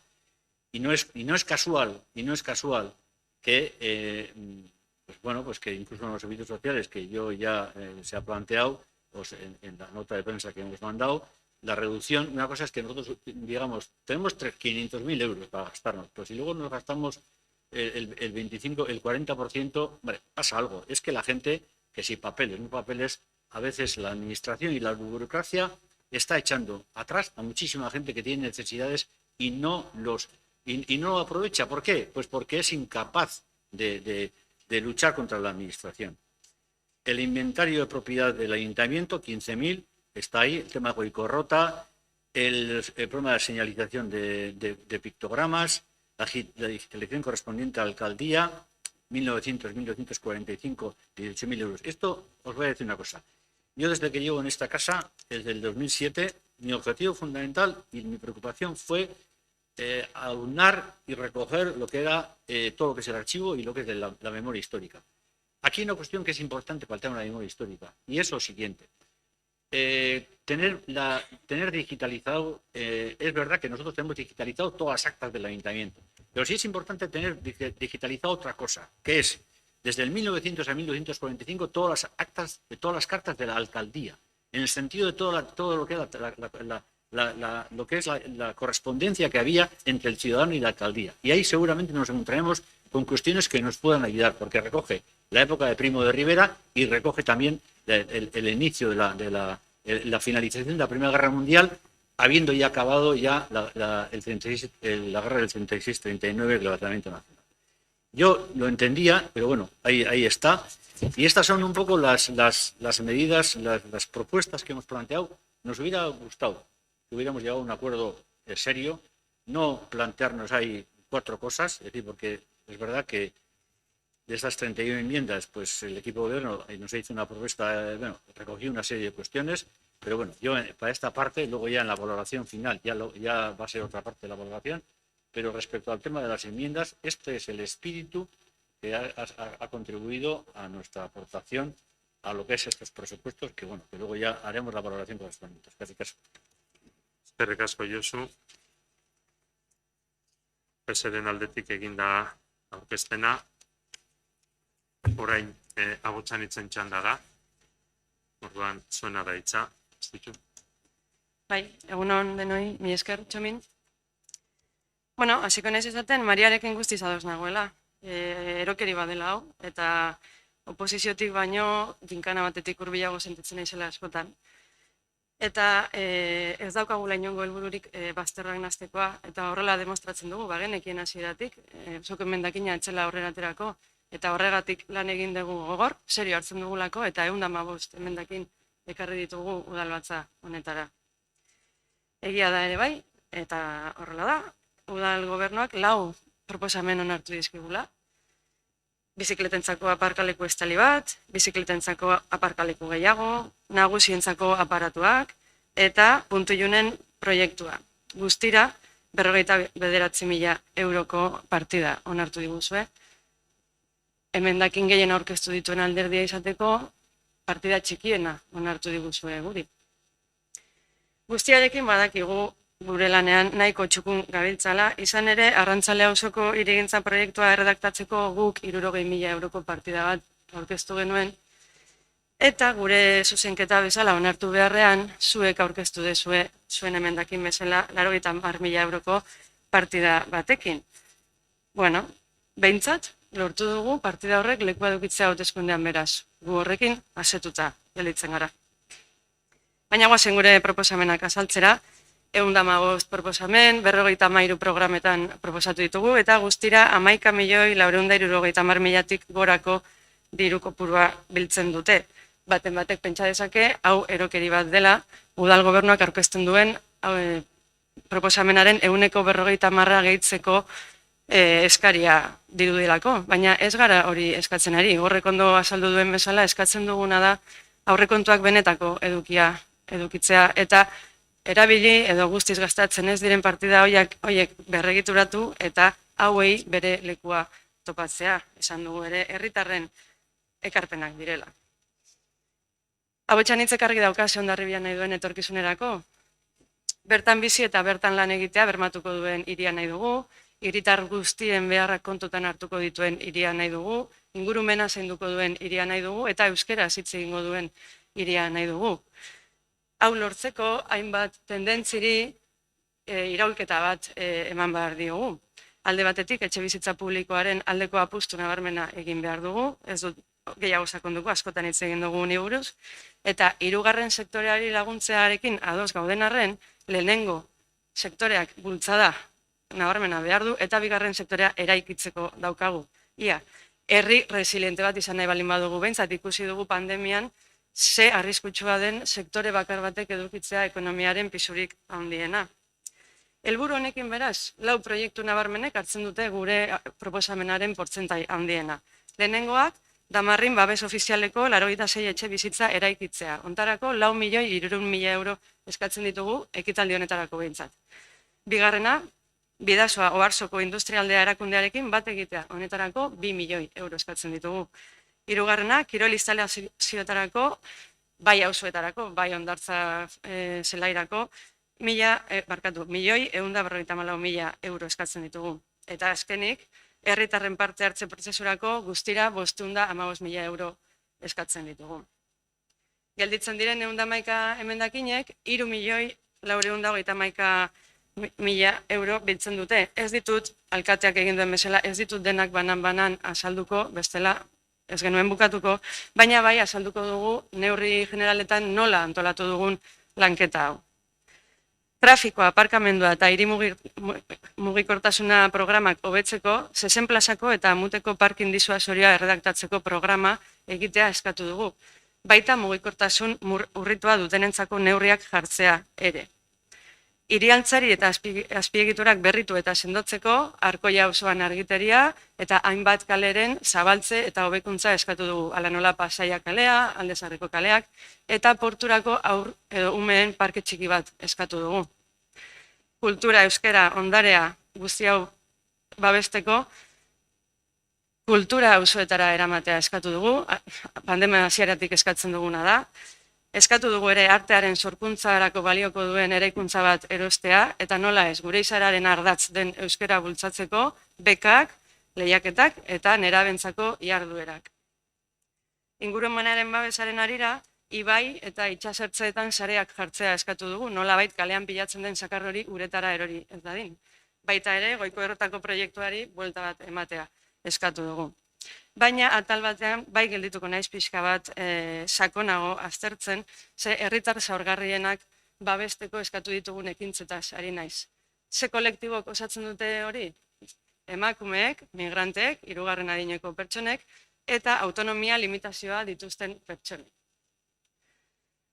Hondarribia bezalako hiri batek, eta berak dituen ezaugarriekin, ez dugu genero sustapenaren aldera taila ematen. Ez dugu neurria ematen oraindik, eta horregatik berriz eskatuko dugu, eta pentsatzen dut gure kide EH Bilduk ere berriz eskatuko dutela, sail propioa eraikitzea eta teknikaria lanaldi osoan kontratatzea. Horrez gain, emakumeari buruzko ikerketak ere eskatu ditugu. Honetarako, 83.000 euro eskatu dugu. Migraziorako Euskal Itunaren alde egin genuen azkeneko udalbatzan, eta udalbatza hartan eskatu genion udal gobernuari zintzotasunez izen. Eta jarri zitzala neurriak, hala nola, teknikari propioa edo gaian formatutako teknikariak. Gune bat irekitzea migranteak informazioa modu erraz eta ulerkorrean lortu zezaten. Errolda soziala, ongi etorri programa bat eratzea, baina ez dugu topatu aurrekontuetan inolako partidarik gai hau lantzeko, eta horretarako guk 75.000 euro eskatzen ditugu. Hirugarren adineko pertsonak askotan ahaztuak geldatzen dira hor, eta ez gureak ez diralako borrokatzen beraien eskubideengatik. Hala ere, gure ardura da beraien hobe beharrez lan jarraitzea. Horretarako eskatu dugu Muliateko udal partzelan helduentzako pisu tutelatuen proiektua erredaktatzea. Eta ez hori bakarrik, baizik eta beraien aisi esparruan, kasino sarrean, parkeko azpiegiturak hobetzea eta pelukeria zerbitzuak konkursora ateratzea. Horretarako 155.000 euro eskatu ditugu. Hondarribia errenta handientzako hiria bihurtu da, eta horrek bi ondorio eduki du bertako biztanleengan. Batzuk aurre egin ezin eta kanpora joan behar izan dira bizitzera, beste batzuk ikustezin bihurtu dira, ezin bai dute bizitza sozial horretaz parte hartu. Honengatik, alde batetik eskatu dugu etxe bizitzak alokatzeko diru laguntzak zabaltzea, egia da, egon badagoela partida hori, baina gehiago behar dugu, eta batez ere, Igorrek azaldu duen bezala kriterio aldaketa behar dugu, hauek gehiago eman ahal izateko. Eta bestalde, esan dudan bezala, ikusezin gelditu diren pertsona horiek detektatu eta laguntzeko gizarte zerbitzuen azterketa sakon bat eskatu dugu. Honen arira, detektatu dugu ere bai, etxez-etxeko laguntza aipatu dugu hortxe dagoela, baina ez dela nahikoa hainbat familiren beharrak asetzeko, eta azkenean familiek eta sare horiek bete behar dituztela lan horiek. Hortarako 152.000 euro eskatu ditugu. Azkenik, nahiz eta ez diran berari askoak talde honetakoak, baina ezin ditugu ahaztu autonomo eta enpresa txikiak. Testu inguru latz honetan beraiek ere oso egoera zailan daude, eta amets gaizto hau ez da bukatu. Atzo jaso genuen notizia berriz ere datozela murrizpenak, eta beraiek izango dira hauek jasaten lehenengoak. Horregatik, eskatu dugu 100.000 euro COVID-ak eragindako testu inguru honetan beraien superbibentzia hori bermatzeko diru laguntzetan. Ez ditugu bazterrak nahastu nahi, benetan. Hondarribiak atzera pausurik egin ez dezan egiten dugu lan. Mila esker. Mila esker. Zuri. Eta orain EH Bilduren txanda da. Eskerrik asko Txomin. Guk aurrekontuetan aurkitutako zenbait gabeziai aurre egiteko edo aurkeztu ditugun zuzenketa partzialak aurkeztuko ditut oraingoan, eta taldeka banatu ditut edo udala, ondarea, gizarte gaiak eta euskara. Etxe honetatik hasita eta hemen aurkitzen ditugun gabezien inguruan, bai adibidez alardeari buruzko parte hartze prozesuan emendatzea pixka gehiago eskatzen dugu, edo Hondarribuiko musika eskolarekin ere aterabide baten bila ere lana egiteko partidatxoa. Eta urtero errepikatzen dugun berdintasun saia eratzeko eta teknikari osoa edukitzeko patriarkatuan bizi garen ez zoritxarrez, eta ematen dugu biziko garela urte desentetan, uste dugu udalak ere behar duela horri aurre egiteko sail bat eta teknikari oso bat, ez? Bizi dugun errealitatea hori delako, eta uste dugu garrantzitsua dela hortan indarra jartzea. Ondareari dagokionez, aurkeztu ditugu bai Jaizkibelen arkeologia lanak egiteko arantzadik egiteko diru laguntzak, baita ere Hondarribiko kale izendegian azterketa egiteko euskaltzaindiak beste herri batzuetan ere egin izan duen gixan. Gizarte gaietan horre aipatu da hemen ere gizarte larrialdetarako laguntzak, ez? horre badaude, mendekotasun egoeran dauden personek behar dituzten laguntza osagarriak. Askotan gertatzen da eta ez da lehenengo atortzen zaiguna etxez etxeko laguntza jaso bai, baina askotan gurasoaren edo behar hori duen pentsioa kasi osorik zerbitzu hori ordaintzeko joaten dela eta iruditzen zitzaigun sikera duintasunez bizi ahal izateko aztertzeko gai bat dela hori eta uste dugu horre apustua egin behar dela. Pobrezia energetikorako laguntzak ere aipatu ditugu, baita umen parketan estalkiak jartzeko eta alokairurako diru laguntzak proposatzen ditugu, ez? Azken finean, alokairuen asuntoarekin ikusi dugu herri honetan ze gertatzen den gazteriarekin, askotan kolak egoten dira. Etxe bat alokatu ahal izateko, apoan bertan lantzen ari gara gaia eta espero dut etorkizuneko hondarribia gaur egungoa baino hobea izatea, horretarako gaude hemen. Eta egia da, gaur egun behintzat, gazteriak ez duela aukera handirik, diruduna edo privilegiatua ez baldin bada behintzat, hemen etxe normal bat bere bizitza duina egin ahal izateko etxe bat aurkitzeko aukera oso gutxi daude. Apoa lantzen ari gara eta hori orain hilabete gutxitan aurrera aterako ez dugunez, proposatzen dugu alokairuan diru laguntza bat ematea gabeziak dituen jendeari. Eta azkeneko saila edo euskararena da, horre bai euskararen diru laguntzen deialdian emendatzea eskatzen dugu, zenbait zerbait gehiago jarri eta horrekin proposamen berriak egiteko. Eta baita ere euskarazko edabideen alorrean hor dugu adibidez hitza, horre udaletik ere gure hizkuntza den eta gure ondarea den horretan ere laguntzak ematea.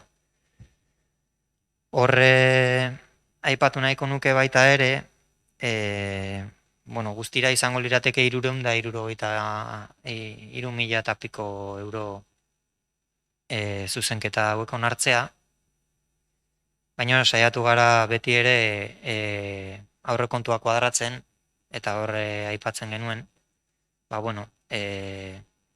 hemen egiten den zerbitzu prestazioen inguruan aurrekontuen 14% den hortan 3 milioi. Horre 2% gutxiagotze bat edo zifrak mugituz kuadratuko genuke gure zuzenketak. Beraz, horixe izango lirateke. Eskerrik asko. Eskerrik asko zuri, Xabier. Eta orduan, orain, zuzenketa partzial horiek aurkeztuta, eta batzuek esan, gehienek aurreratu dituzue. Egia da, lehengo eguneko gasun batzordean aurkeztutako zuzenketako batzuk onartu zirenez, diktamenean egingo den proposamena bozkatzeko momentuan integratuta egongo direnez, hori pixka bat argitzea komeni zaigu. Inon hori aurrera xago egingo dugu. Bazpadare aipatu egiten du. Orduan, hurrengo puntua dugu udal taldeen balorazioa, EH Bildu, PSE, Abotxanitzea jota, zuzenketa partzialei buruz. Eta ondo irutzen bali mazaizue, aipatu dudan orden horretan. EH Bildu, PSE, Abotxanitzea jota. Beraz, zuena da hitza.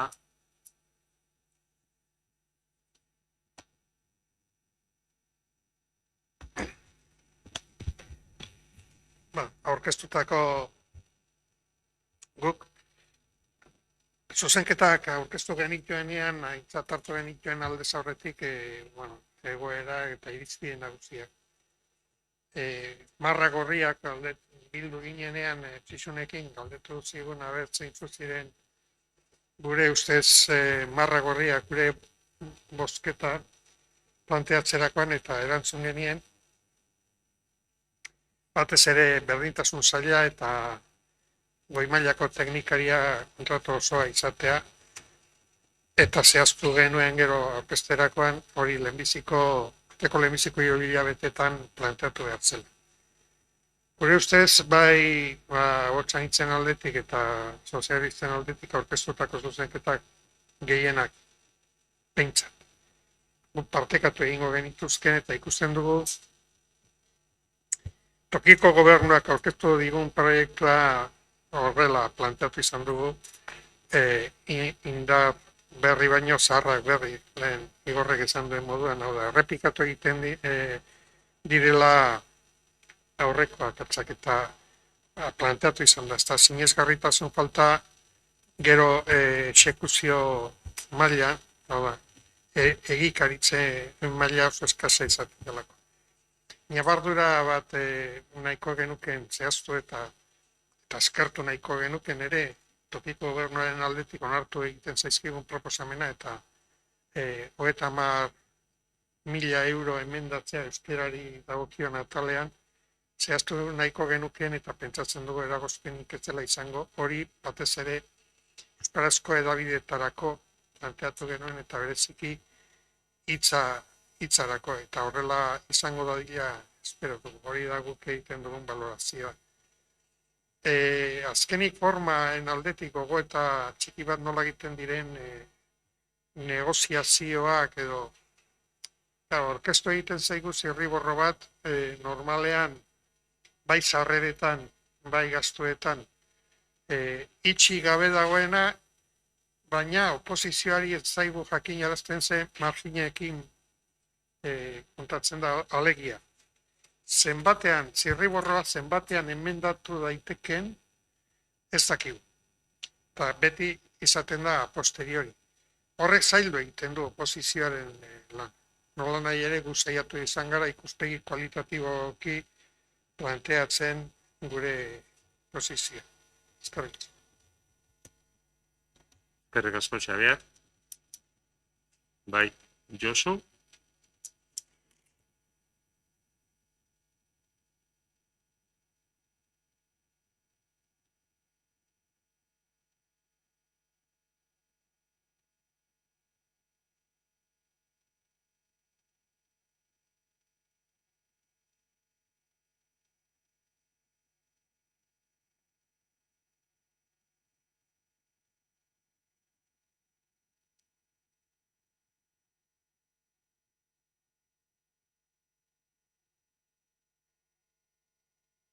Agertzen da partida bat, esaten dana, alardeari buruzko parte hartzea prozedura. Eta jartzen duzue, 20.000 izan biharrian, 40.000, ez da? Bueno, guk guetzako nik usten dut, momentu honetan, gauza dauden bezala, eta horren digan beste ikuspegi eta gero gabiltza bileretan, 20.000 nahiko izango litzatekela. Baina hori da, aktan jasotzen dana, ez bakarrikan hori jasotzea, porque azken finak guk ados botako ditugu zuen eminde guztiak. Eta agotzean nintzenak begiratu nion, emendak, eta gauz bat azpimarratu nahi dut guk, planteatzen dugu, planteatzen dugu, 60 plaza inguruan proiektu egitea, eta ez da gizteleku batean proiektu bat egitea. Bueno, guetzako hor egitea bakarrik ez, baitzikan izango ditzateke aldan leku guztietan. Ez bakarrikan 60 plazan, edo Javier Dugarte dala, edo presa inguruan dala, edo Soroeta bertan ere bai, porque Soroetan, nik, akoratzen ez, Soroetan, oain dala 7 bat edo 6 bat urte, hemen negola, hor parke bat, hortzen, ez da edifizio bat, egin zuten bota. Eta hortzen, eta parke bat egin da, parke bat berri bat, frontoian aldamenean, parke bat. Eta guk jarri esan genuen orduan, hor interesante izango litzatekela egitea aparkaleku bat, osea aparkaleku bi pixotan. Baina orduan, orduko udaletxeak erantzun, ni patraz. Hau itxiko dugu, jarriko ditugu lau aurkita ez dakit zer, eta zakago. Nik usten dut hori, bere momentuan guk proiektu hori jarri gendua bai gainean. Eta gero aeroportuan aldatikan. Bueno, guk gure posizio izango da, ados botatzea bai zuenak eta baita EH Bildunak, azken finean globalki, bi detaile horrek, guk nahiko gendun proiektuak egitea beste leku Hondarribiko beste leku batzuetan baita ere, proiektu bat parkina baita, eta hori azpimarratu aldarren inguruan gure puntualizazio hori, besterik ez. Eskerrik asko Josu. Orain agutxan itzen txanda da, ez ditu. Bai, pixka bat, beraiek komentatu duten hildotik, gu ere beraien proposamenaren espirituarekin ados gaude, eta aldeko bozka emango diegu, eta ez dakit orain den momentua, baina gero ez dugu edukiko, eta azpimarratu soilik, EAJak sartzen dituen zuzenketei, agian ez dela izan modurik txukuruna, gure ustez, baina balioan jartzen dugula behintzat Arrantzale auzoko proiektua jasotzea. Eskerrik asko. Orain EAJaren izenean nik hartuko dut hitza. Eta lehenengo eskerrak eman behar dizkizuet. Badakigu, proposamen horien atzean lana dagola, badakigu herriaren onurarako aurkeztu direla, eta alde horretatik, eskerrak eman beharrean nago. Ez dugu zalantzarik, zatikako ikuspegi partzialetik hartuta, aski justifikatuta daudela bietako asko. Nienkao, zatikako ikuspegi horretaz aparte, guri badagokigu ikuspegi orokorretik aztertzea. Eta datu batzuek emateagatik. Ondo jaso baldin badut, 159 zuzenketa partzial. 17 milioi gehiago. Beraz, 24,4koa den, eskaz, proposamenari beste 17 milioi erantzizkero, 41 milioitan jarriko ginateke. Eta guk hor, ditugun arauekin, sarrerak eta gastuak orekatzeko ez dugu aukerarik ikusten. Norbaitek pentsa dezake aitzakia dela ez zatikakoak onartzeko. Pentsa dezake. Eske kontua da, beste galdera bat ere sortzen zaigula guri. Eta orduan da, eta guk egin ditugunak, kendu inbar ditugu. No? Kopuroietara iristeko, eta berriz itzuliko naiz zatikako ikuspegi horretara, ez? Egia da, PSek aurkeztu dituela 31, 5 milioi, eta guk proposamen bat egin genien, negoziazio prozesuan aurrera egiteko. Eta gure ustez, planteamendu errealistago bat. Ez zaizue, interesgarri gertatu gure eskaintza. Beraz, ezin izan dugu, akordio izteko modurik ezin izan dugu. Guk, amore eman gabe jarraituko dugu, eta datorren urtean ere, berri saiatuko gara. Ez dakit bandera lortuko dugun, behintzat horretan ingo dugu. Eta orduan, planteatu duguna da, zuen hiru zuzenketa onartzea, partaidetza prozesurako egingo diren proiektuen artean, mahai gainean jarriko diren proiektuen artean beste 3 jasota daude, eta Josu gogoratu duen bezala, gainera zuzenketa partzialetako batzuk jasota daude gure proposamena eta gero ogasun batzordean onartu zen horretan.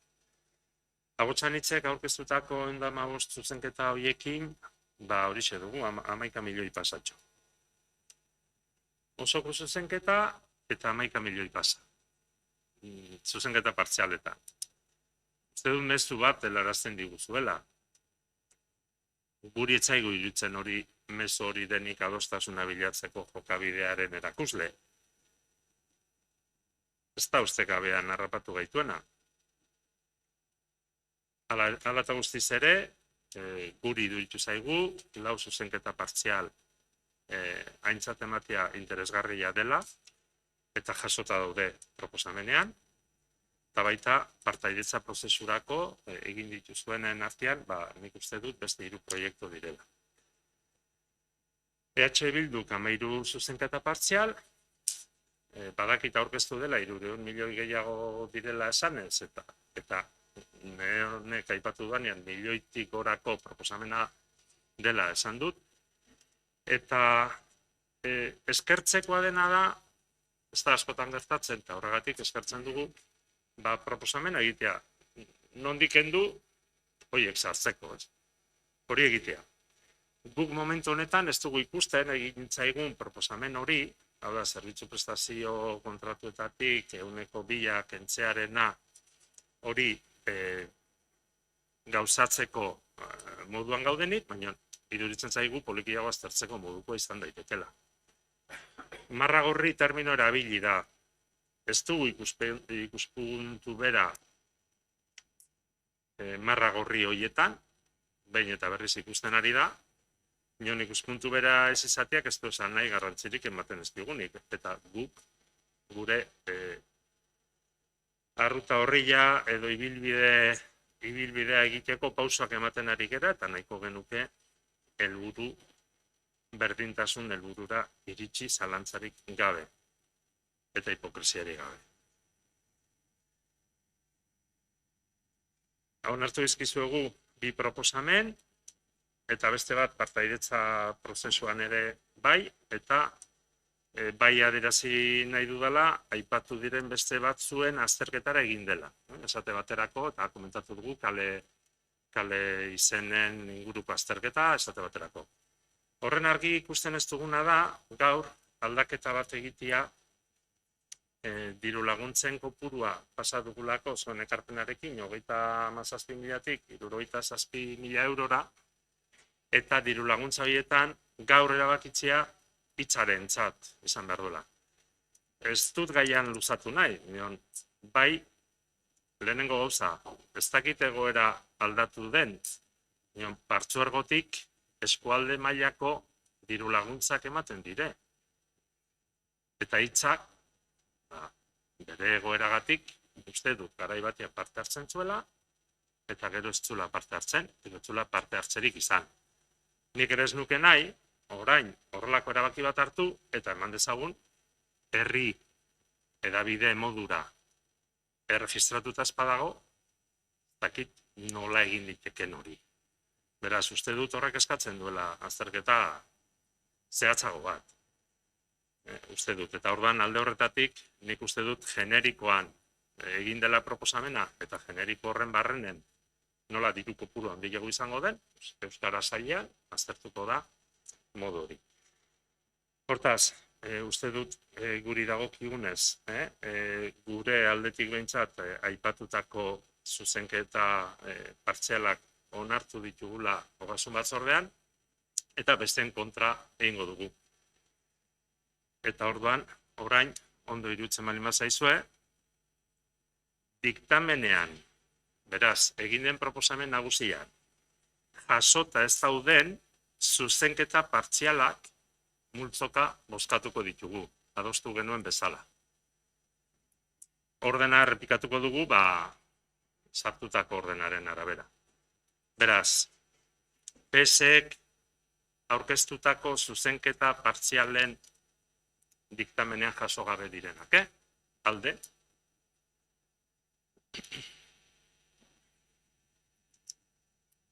Kontra. Hortaz, ez dire onartu. Abotsan hitzek diktamenean jasota ez dauden, aurkeztu dituen zuzenketa partzialen alde. Kontra.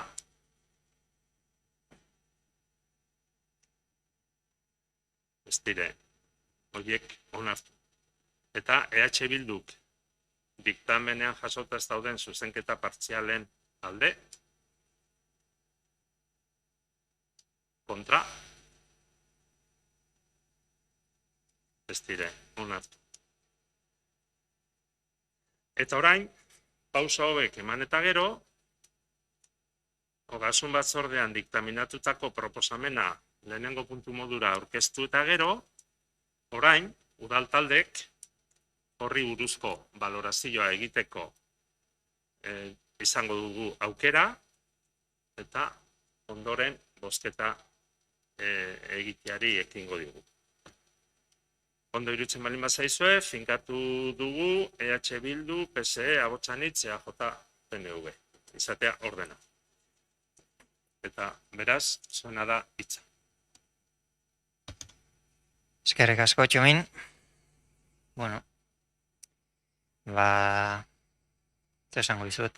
Azkenean, aipatu dugu beste batzuetan ere, eta, bueno, iruditzen zaigu behintzat, oraingoan berriz presaz edo iristen zaigula udalbatza hau, negoziatzeko ere astirik ikasi eduki gabe, gainera gauza batzuk negoziatu eta orain ematen du, pues, bueno, ez da arazoak daudela, negoziatutakoa edo behintzat onartutakoa egikaritzeko. Zer esango denik. Aurrekontua hola orokorrean zeratuta, aztertuta, bueno, beste batzuetan ere ala esan dugu, iruditzen zaigu kontserbadorea dela. Kontserbadorea izaki, bueno, kontinuista, ez dakit zer izango den lehenago, kontserbadorea edo kontinuista biegaldi berean. Ausarria falta, hori da kontserbadorea egiten duena baita ere askotan ez. Ausarria falta zaio aurrekontu honi. Falta zaio, aipatzen da, herritarrekin aurrekontu parte hartzaileak eta egiteko asmoa dagola. Hori iruditzen zaigu aurten, akaso, modu positiboan zeratu neurtu dezakegun gauza bat, ez? Iruditzen zaigu, bueno, izan behar duela lehenengo pausua, etorkizunean parte hartzailea esaten zaion aurrekontueri horrela izan dadin, ez? Hemen ja dagoeneko entzun dugu oposiziotik egindako zenbait zuzenketak aurrekontu parte hartzailean sartu daitezkela.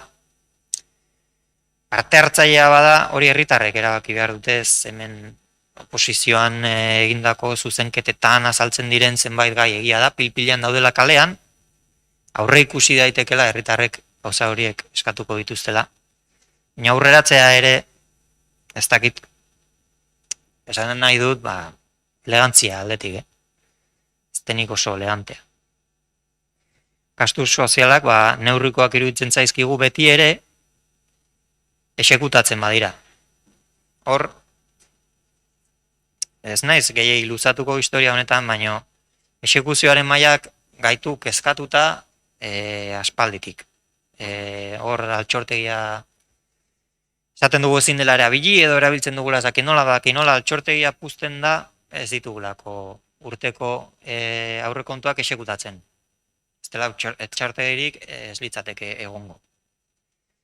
Eta altxortegiaren, esekuzioaren eta horrelako kontu burokratikoak mahai gainean jarrita, baita ere irudituko litzaidake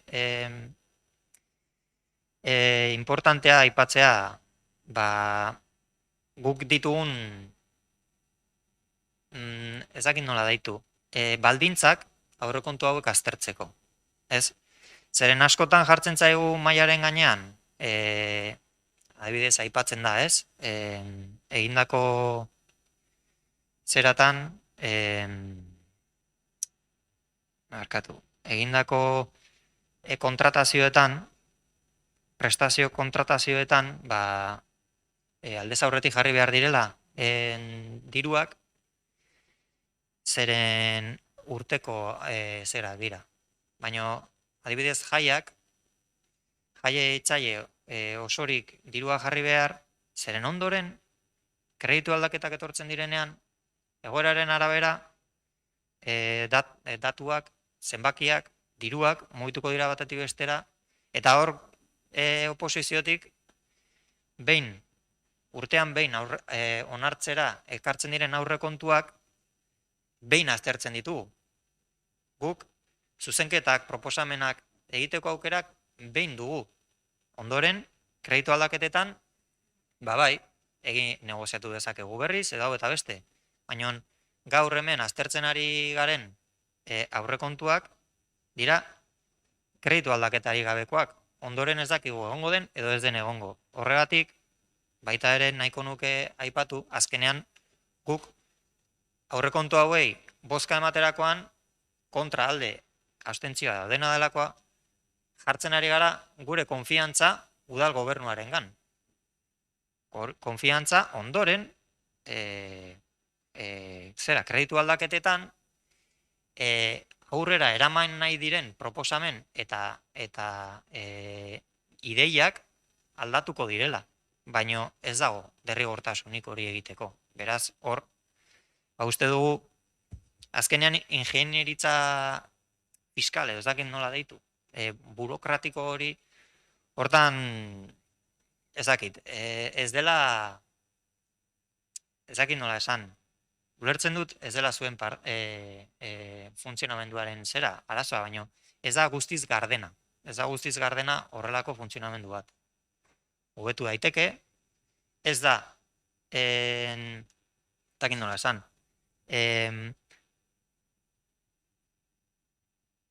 esan genezake, baietz, zera, burokraziaren kontu bat dela, eta zuek, horrela egiten duzutela zera, ez?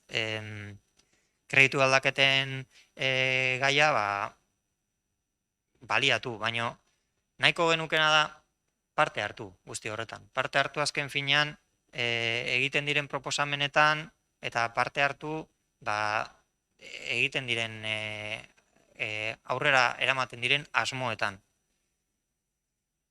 Ez dugu aukerarik eduki gehiegi sakontzeko aurrekontu hauek lantzerakoan. Eta hori, horregatik iruditzen zaigu horrelako gaiak landu behar direla. Seguru aski udal batza ez da tokia, baina bai nahi genuen gaia mahai gainera ekarri, aurrerantzean gai horiek zehatzago lantzeko. Eta aipatzen genuen gure zuzenketetan, Txominek zukera aipatu duzu marragorriak, eta nik horrekin bukatu nahiko nuke, azkenean guke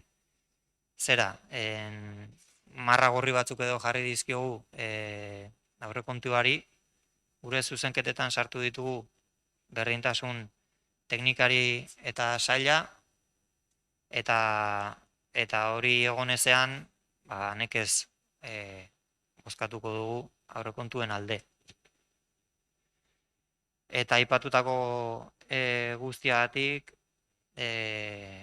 parte hartzeagatik eta iruditzen zaigulako badaudela zenbait gai hobetu daitezkela eta beste modu batean egin daitezkenak, guk kontra bozkatuko dugu. Eskerrik asko. Eskerrik asko, Xabier. Orain, peseren hitza. Noemi, ánimo. Sí, gracias. Es que me he tenido que ausentar porque ayer vacunaron al chaval y tenía algo de reacción por la vacuna, pero ya está en casa. Bueno, ánimo. Desde el Grupo Municipal Socialista ya hemos presentado 31 enmiendas a este proyecto de presupuestos por un valor de 4.918.000 euros, de los que el equipo de gobierno pues, nos había aceptado 4 enmiendas, pero nosotros lamentamos de alguna manera la falta de acuerdos en un proyecto de presupuestos que pensamos no es el que necesita la ciudad. Nosotros vamos a votar en contra de estos presupuestos porque no son, como digo, los presupuestos que necesita la ciudad. Nos parece que están vacíos de contenido para afrontar la salida de la crisis económica y todo lo que tiene que estar relacionado con la pandemia, el COVID. el documento de presupuestos pensamos que no afronta bien los tiempos que se nos presentan, al no haber una apuesta seria por la creación de empleo y la revitalización de la industria. Pero sobre todo pensamos que hay una falta de capacidad para gestionar lo presupuestado. Vemos que en la forma de gestionar por parte del equipo de gobierno nos hace pensar a veces que dirigir un ayuntamiento no solo para ello se necesita una mayoría, sino que también se necesita una capacidad para gestionar los presupuestos y poner en marcha proyectos. Es una pena la baja ejecución del presupuesto del ejercicio anterior, del 2021, porque tan solo se han ejecutado un 67% de lo presupuestado. El presupuesto del Gobierno municipal para este ejercicio asciende a 24 millones y el capítulo de inversiones a 2.648.000 euros, pero 1.766.000 euros de ese capítulo de inversión ya se recogía en el ejercicio presupuestario del año 2021. Por otro lado, en un capítulo tan sensible como es el de los servicios sociales, no se han ejecutado el 60% de las partidas de ayudas a las familias para los gastos de energía y las AES destinadas a mitigar situaciones de vulnerabilidad. La partida, vamos a recordar, que era de 582.000 euros y se ha autorizado un gasto de 234.144 euros. De las ayudas a hostelería y a los hoteles, de una partida de 422.000, se han concedido 105.000, lo que supone un 25% de lo presupuestado, por lo que no se ha ejecutado pues el 75% restante, por lo que el balance de los proyectos y las ayudas dista mucho de ser bueno y, bueno, pues poco eficaz también, ¿no?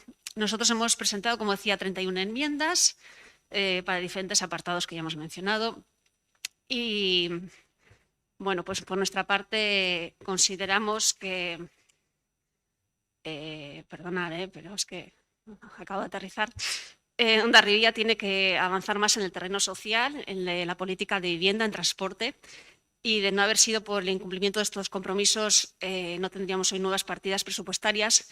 En lugar de repetir, de alguna manera, tendríamos nuevas partidas presupuestarias en lugar de estar repitiendo partida sobre partida en diferentes presupuestos. Lamentamos que el proyecto no contenga proyectos, además, que sirvan para futuras inversiones y que pueden ir a cargo de las ayudas europeas. Pensamos que es una oportunidad más perdida. Y, bueno, pues como hemos dicho, lo que vamos a hacer es votar en contra de estos presupuestos.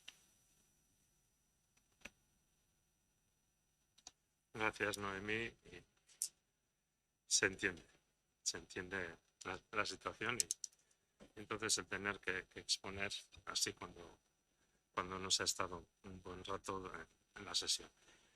Orain agotxan itzen txanda da, eta orduan zuena da hitza. Bai, eskerrik asko. Hemen esandakoak kontutan hartuta, hitzak hitz eta dokumentuak dokumentu. Hau da, esandakoak ez dutela errealitatea irudikatzen. PNV saiatu da, eta berriro saiatuko da, aurrekontu murriztaile bat espansibo bezala saltzen. Baina saltzaile txarra da produktu txar bat ona balitz bezala saltzen saiatzen dena. Eta hau lasaitasunez esaten dut. Inolako tentsiorik eragin gabe. Naiz politikoki erabilgarria egiten zaizuen, behin eta berriro tentsioa eragiten dugula esatea. Uste dut erakunde askotan nahi luketela gurea bezalako moduekin oposizioa egingo balitz. Errespetuz eta tonu honean. Zuei baina ez zaizue gustatzen besteen ikuspegia entzutea eta are gutxiago arrazoitua denean. Txominek azaldu digu historiako 3. aurrekontu handiena dela proposatutakoa. Lorpen handia bailitzan saldu digu ideia hau. Baina kontua da, autonomia erkidegoko herri gehienek, 3 foru aldundiek eta Eusko Jaurlaritzak inoizko aurrekontu handienak prestatu dituztenean, Hondarribin 3. aurrekontu handiena izatearekin konformatzen dela PNV. Are gehiago esango dut, aipatu du azkeneko urteetan igoera handia izan duela. Hondarribiko udalaren aurrekonturik handiena 2009 urtekoa da. Eta ezkeroztik pasatu dira 12 urte, eta 2009ko aurrekontu handienarekin kontutan hartuta 1.000.000 euro gutxi gora bera da planteatzen dena. Beraz, ikusmira da non jartzen dugun, egin dezagun ikusmira, eta gure ikusmira izan da inguruko herri eta erakundeekin kontutan hartutakoa.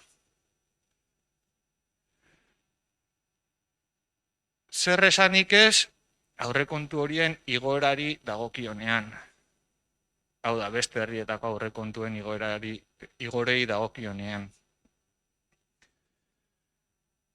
Proposamena onartu edo tramitazioan dauden herri eta erakunde guztiek aurreko urtearekin alderatuta hazkuntza proposatu dute datorren ekitaldirako. Denek Hondarribian aldiz murrizketa.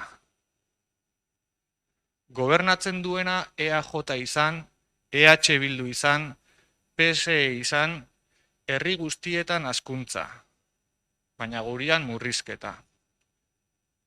Hori bai, hazkuntza baliz bezala salduta.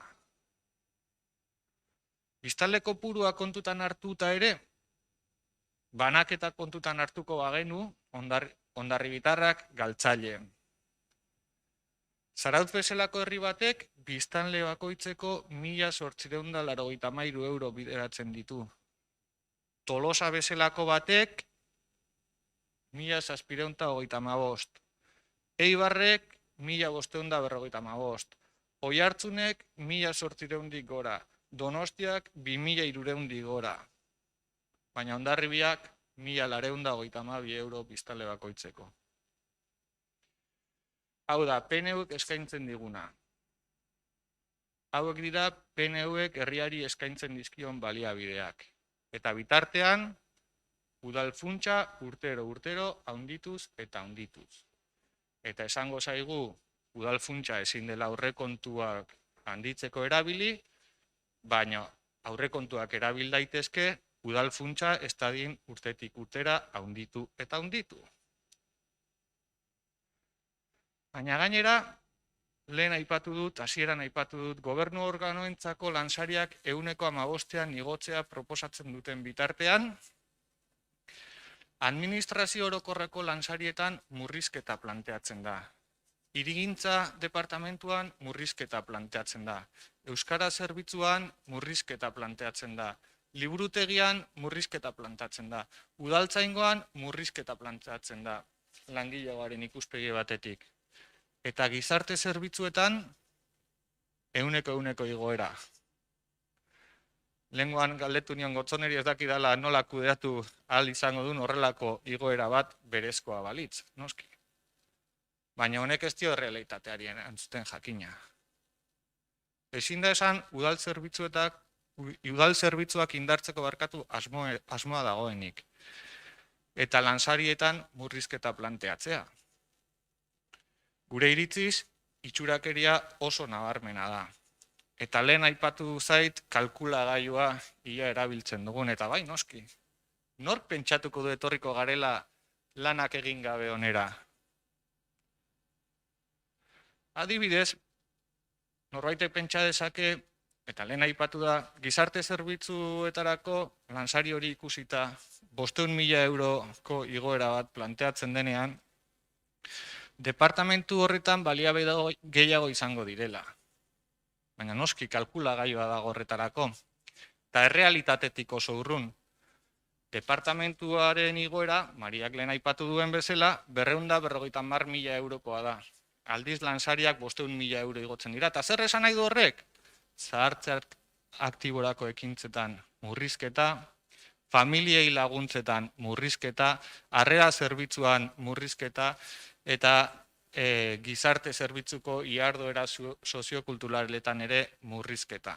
Baita AES-etan ere. Zerbitzu prestazio kontratuen atala ere guztiz neurrigabekoa dela deritzogu. Adibide bat besterik ez dut jarriko.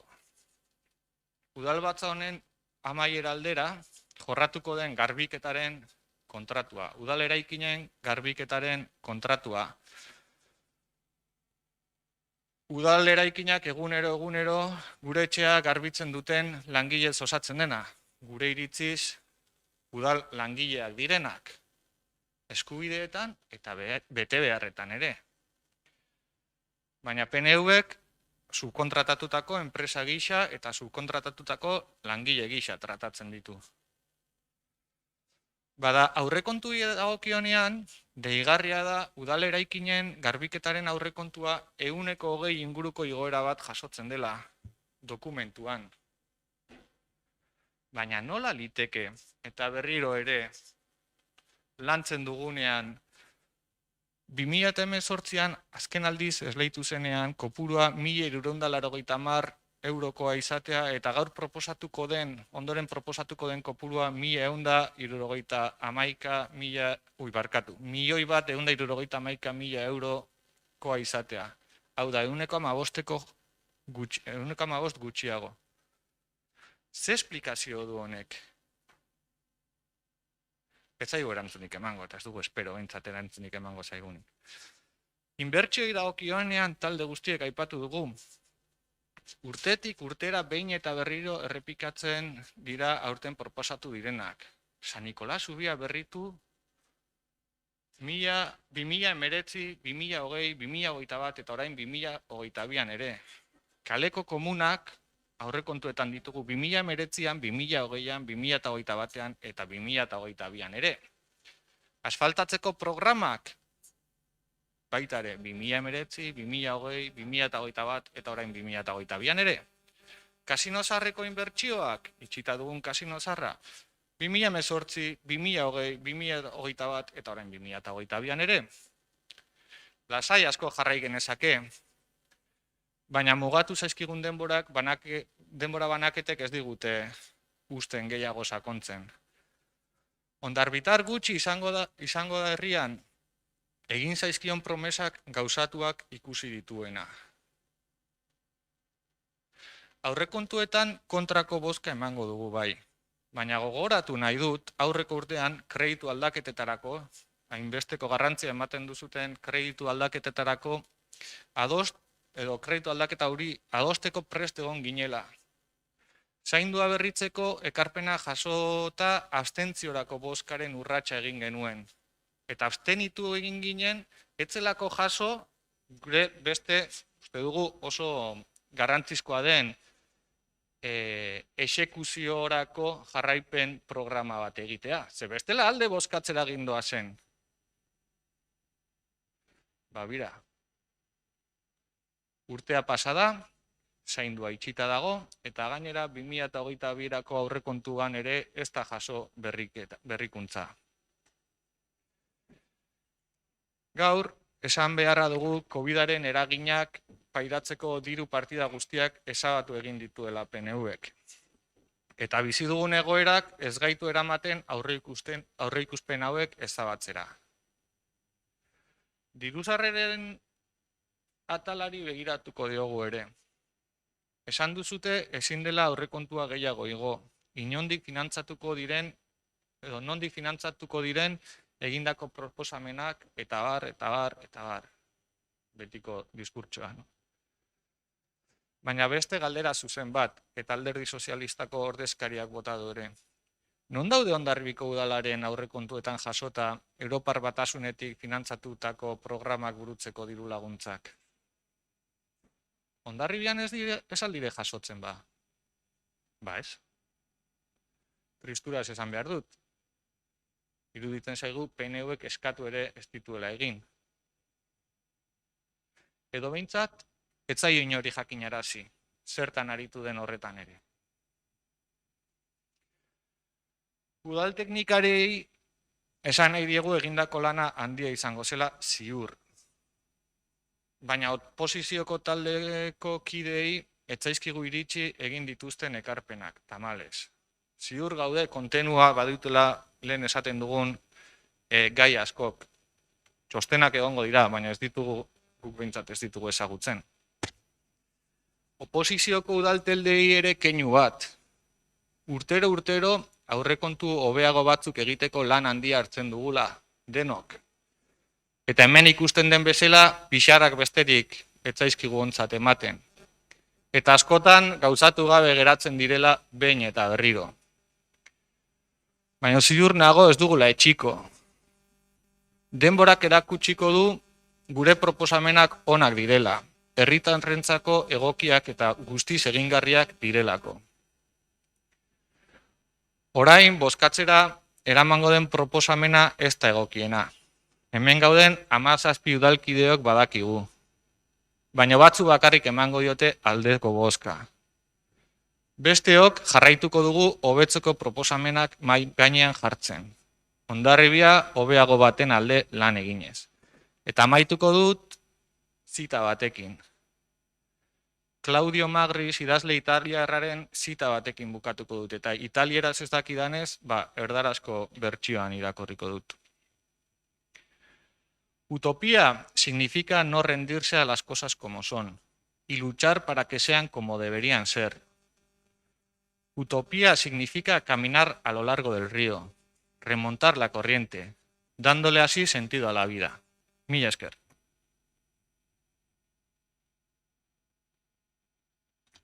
Mila esker, Igor.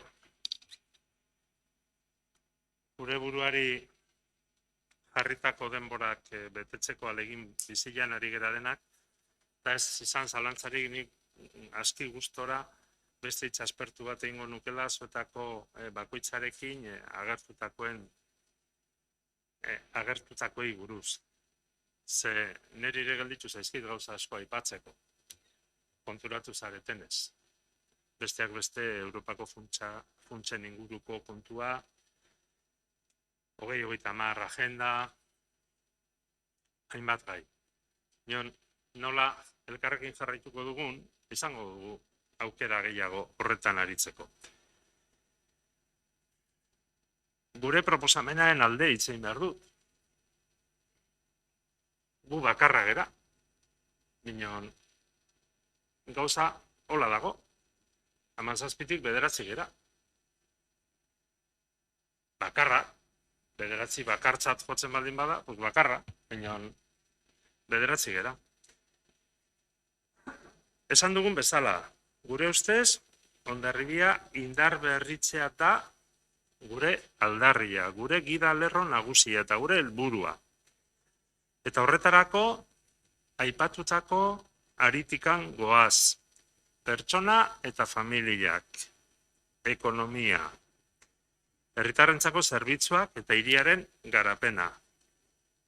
Eta pertsona eta familien alorrean esan dugu herritar guztien bide lagun izan nahi dugula. Inonez guk bakarrik, baizik eta gizarte erakileekin batera. Eta garapen iraunkorraren bidez, guk ere nahi dugu herrian bizi eta lan egiteko aukera gehiago eskaintzea. Eta mugikortasun jasangarria ere lantzen ari gera eta horren alde egingo dugu. Eta bertako ekonomia suspertzeko bultzatzaile ere izan nahi dugu aurrekontu hauen bidez. Eta baita zerbitzuak hobetzeeko tresna modura aurrekontuak izatea. Eta zalantzarik ez, oneri baiezkoa emango diogu, uste dugulako Hondarribiko udalak euskararen ezaguera zabaldu eta euskara erabiliz gure herria euskaldunago izan nahi dugulako. Izan dadin nahi dugulako. Eta nahi dugu aurrekontua martxan jarri urtarrilean hasieran. Urte naturalarekin batera. Eta horregatikan ibiltzen gera horrelako epeekin. Guretzat ere hori erantzunkizunez jokatzeko modu bat dela. Lehen esan dut eta berriro esango dut, jarrera aktiboarekin ari gera. Erantzukizunez ari gera. Zuzentasunez, gardentasunez, hurbiltasunez, lankidetzaz, partaidetzaz eta ahalik eta eraginkortasun handienaz. Eta alde horretatik gure proposamen hau ekarri dugu mahai gainera eta bozkatzera. Eta lehen esan dudan bezala, aski gustora jarraituko dugu hizketan, iruditzen zait orain momentua dugula bozkatzeari ekiteko. Beraz, egindako aurrekontu proposamenaren aldeko botoak. Kontrako botoak. 2022ko aurrekontuak gehiengoz onartu ditugu. Eta lehen aipatu dugun bezala, lehenengo puntu hau mamitsua da, 11:42 minutu nire erlojuan. Orain, ondo irutzen bali mazaizue, 5 minutuko etenaldi bat egingo dugu, gela aireztatu alizateko, eta gu ere pixka bat hankak luzatzeko. Saiatu mesedez, nire buruari esaten diot, 5 minutu izan daitezen. Bai? Mila esker.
Etenaldia egin ondoren, orain jarraituko dugu eguneko aztergaien zerrendarekin. Eta bigarren gaia dugu kredituen judizioz kanpoko aitorpena onartzeko proposamena.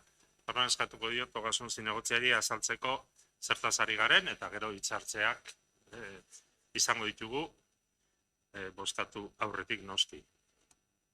Eskerrik asko, Txomin.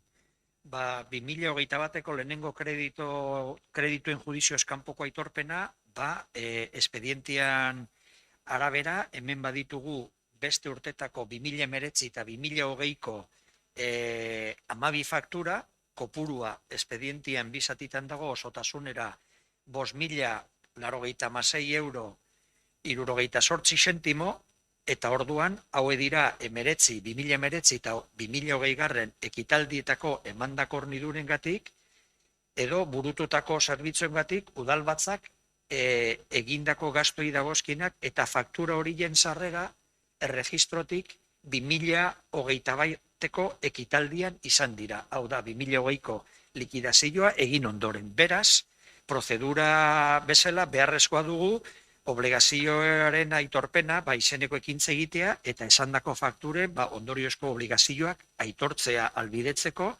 kredito juizioz kanpoko aitorpena legeriak esaten duen bezala izen horrez arbitratzen da espediente hau, eta orduan egindako fakturen zerrenda aipatutako 5.096 euro 78 zentimoko faktura dire 12 faktura aipatu bezala, Euskal Kulturgileen Federazioak, Teknikronos bigarren bat, Jertek, Oiartzualdeko Komunikabideak, Bemendi, Ingenieria Avanzada, Txingudiko Zerbitzuak, Eroski, Santaren Diaz, Farmazia Iraola, eta Lekuona Ilundain kopuru horiek. Eta hauek fakturak epeskanpo iritsi direnez, udalbatza hontara, batzordean diktaminatu ondoren, bosketara, espediente hau onartzeko ekartzen dira. Eskerrik asko. Bai, hitzartu nahi da? Bai. Igor. Bai, Ahotsan Udal taldeak horrelako proposamenak ekartzen diren aldiro gauza bera esaten du, eta gaur ere gauza bera esango dugu. Nekez egiten zaigu onargarria 2019 eta 2020ko fakturak 2021 garren urte amaieran onartzea, proposamen hori edo onarpena ematea.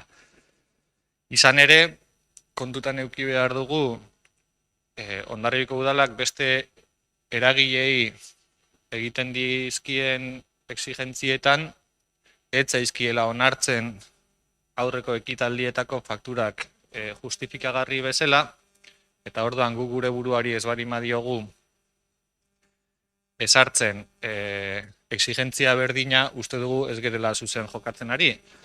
Eta horregatik kontrako bozka emango diogu egiten den proposamen honi. Mila esker. Eskerrik asko, beste interbentziorik? Ez? Orduan, kredituen judizioz kanpoko aitorpena onartzearen aldeko botoak? Kontra?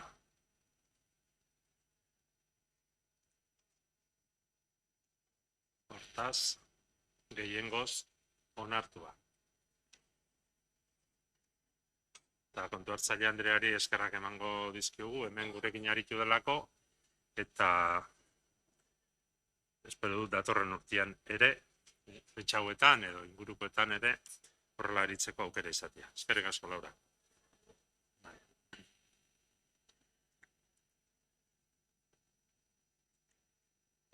Aurrera egin dezakegu.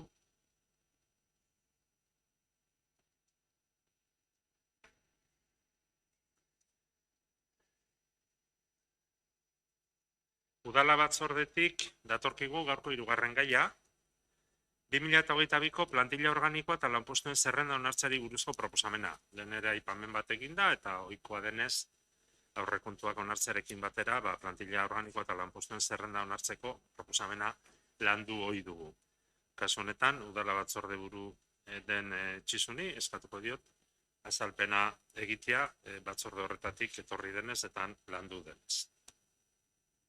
Bai, eskerrik asko, Txomin.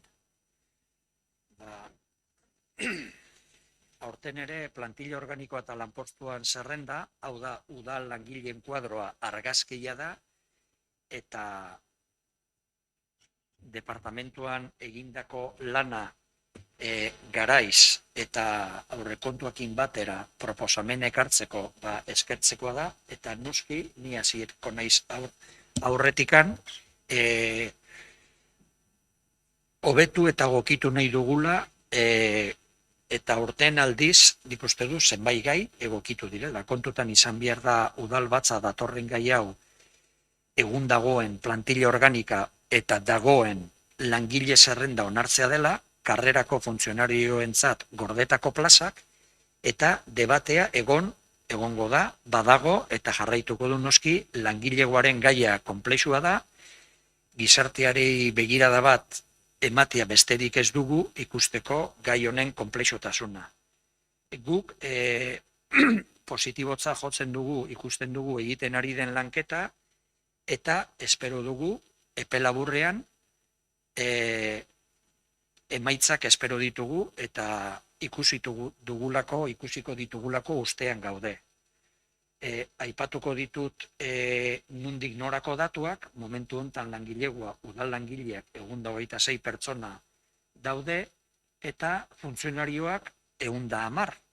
Azkeneko aurreko asteko batzordean aipatu zen bezala, eta hor ditugu karreraskoak 35, praktikakoak bat bere postua eskuratuko duela eta orduan 36 izango lirateke karreraskoak, eta aldi baterakoak 22, eta aldi baterakoak programatan 51 pertsona, hor ditugu programan bitartez, programa desberdinak, udaltzaingoako funtzionarioak, eta agente eta laguntzaileak ere bai, eta gero ere aldi baterakoak ordezkapenak 9 pertsona, eta kontratupeko langileak 16 ditugu, obra bitartez 4, mugagabe ez finkoak euskaltegian 4 pertsona, eta aldi baterakoak enpleo sustapenak, programa batzuek ja enpleo sustapenak abenduan bukatzen dutena eta dagoeneko datorren urterakoak abian daudenak,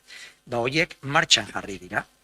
Eta aipatutako datua kontutan hartuta, noski aldi baterako langilegoa eta zenbait programetako langilegoa guk nahiago izango genuke funtzionarioak izango balitz hobe, baina dugun errealitateari aurre egin behar dugu eta lantzen eta hobetzen jarraituko dugu. Datuak aipatu ditut eta proposamena ekartzen dena bozkatzera da udaletxeko, esan bezerako, karrerako funtzionario gordetako plazak. Aurten,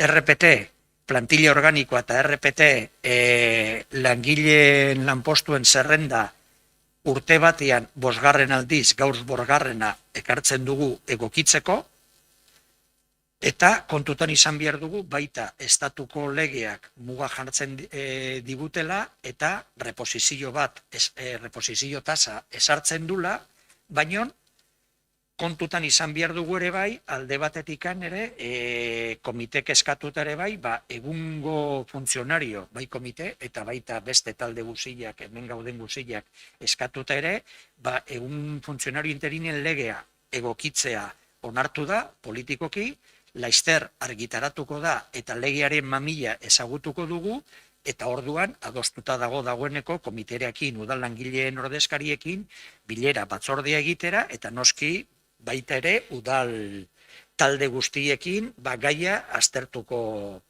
dugulakoan.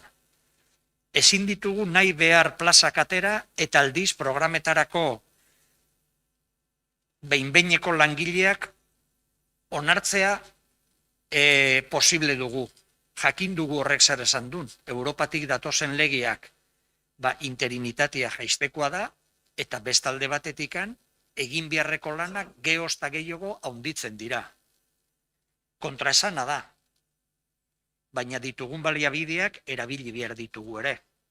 Urtean zehar egindako lana guretzat nabaria da. Pandemia dela eta onartu dugu telelanan prozedura, indarrian jarri da, araudi onartu da, baita giza baliabideen arrazionalizazio plana indarrian dago, udal lanpostuen araudia reglamentua onartu da ere, lanpoltzena, eta udal departamentuan berrantolakuntza martxan dago ere. Etengabe, noski, guk ere abiadura handiagoa nahi dugula. Kasu honetan, prozesu batzuen martxan daude jartzeko baliabidea jarri dira eta martxan daude. Kontratazioan, barne pertsonal arloan, langile gehiago daude lanian eta nabari da. Abenduan amairuan, beste pertsona bat, etorriko da lanpoltzatikan bialitako zerrendan beste pertsona bat hasiko da, teknikari bat, gizarte zerbitzuetan, aurreko egokitzapenean 5 lanpostu sortu dira, 3 teknikari berri eta beste 2 administrari laguntzaile, baitare ja Laster banatuko da TAO OTA baseak Laster aurkeztuko dira eztabaidarako batzordean, eta hirigintzan ere gaur ekartzen dena berez, bozkatzera ekartzen dena da, egindako aldaketak egungo langileen zerrenda, plantilla organikoa, eta hemen ditugu, hirigintzan eta zerbitzutan daude, 2 plazan jubilazioa, bat delineanteana, eta beste bat eskulangileguana, aldi batean ezgaituta egon den pertsona bat, jubilatzeko adina iritsi zaio. Orduan, kasu honetan, departamentuan zenbait txosten egingo dituzte, egiten ari dira nondik norakoak egokitzeko, hori ere eztabaidara etorriko da, eta zenbait teknikari, zenbait lanpostuen oposaketa Laster martxan egongo da ere. Udaltzaingoan, 2022an 7 agente langile berri, funtzionarioak, karrerakoak, lanian egongo dira, prozesu guztia amaitu ondoren. Gizarte zerbitzuetan ere berrantolaketa martxan dago, eta arloko arduraduna den oposaketa, barne oposaketa, lantzen ari da, eta espero dezagun lehenbailen ateratzea. Bestalde batetikan, habilitatu nazionala dituguna 2, bai prozesuak martxan daude, kontu hartzaile plaza eta idazkari plaza, aurten urte bukaieran jubilatzen den gure idazkari Andreare, relebua eta egin beharrekoak martxan daude ere bai, eta baita ere urteroko programa bukatzen ari dira batzuek, baina berriak ere martxan daude. Orduan, nahi dugun guztia eztabaidatzeko eta hitz egiten jarraitzeko prest gaude beti bezala, baina gaur bozkatzera ekartzen dena, hau da zuzenean, 2022ko plantilla organikoa eta lanpostuen zerrenda onartzari buruzko proposamena. Eta proposamen horretan daude azkeneko egokitzapenak eta kasu honetan aipatutako azken batzordean, udala batzordean, 2 jubilazio horiek. Eta gure bozka baiezko izango da, eta udal langileen ordezkarien komitearen jarrera eskertu nahi dugu ere bai, hobetzeko eta lanketarako prest, gu bezala, denok bezala, eta baita ere eskertu nahi nuke udala batzordeko barne eta kontratazio, barne saileko, kontratazio saileko, pertsonala langile guziak egindako lan ona zoriondu. Eskerrik asko. Bai, eskerrik asko, Mari, hitzartzeko, agotxan hitz, Igor. Bai, mi esker. Beno, lanean jarduten dugu denok, noski, hala espero dut. Baina hemen bota diren datu askotik, harridura sortzen du, ez? Neurri batean, aipatu da Hondarribiko udalean gaur egun 126 langile ditugula lanean, eta bakar bat bera ere ez da osobran. Aldiz, gaur aurkezten zaigun plantilla organiko eta lanpostuen zerrendan 86 langile, 87 langile jasotzen dira. Eta dokumentu honetan ikus daiteke horietako 31 utzik dauden lanpostuak direla, jabetzan 35, eta besteen artean sartuko dituzke 31 interinoak eta bar. Eta zer esan nahi du honek? Aldi batirako programen bitartez finkoak diren eginkizunak betetzen direla. Eta hori legeak berak esaten du ezin dela horrela burutu. Legezko iruzurra da. Eta orduan, balantzan jartzen dugu, eta behin eta berriro esaten dugu, legediaren urraketa baliatzen dela aldi baterakotasuna sustatzeko Hondarbiko udaletxean. Eta gu ez gaude ados horrekin. Behin eta berriro esan dugu ez gaudela ados, eta gainera behin eta berriro jartzen ditugun adibideak dira bai Europar Batasuneko legedia, bai Europar Batasuneko justizia auzitegiek esaten dutena, bai Espainiar Estatuko legedia, eta baita Espainiar Estatuko justizia auzitegiek esaten dutena. Hondarbian, administrazio guztietan bezala, interinitateaz abusu egiten da. Eta beste erakunde horietan esaten da abusu egiten dutela, 130% aldi baterokotasun tasak dituztenean.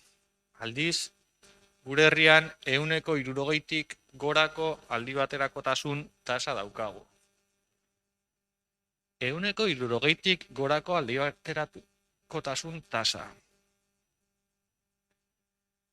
Baina gainera, plantilla organiko eta lanpostuen zerrenda honetan, jaso gabe geratzen dira urte luzeetan hamarkada bat, 2 hamarkada ere lanean daramatzaten langileak.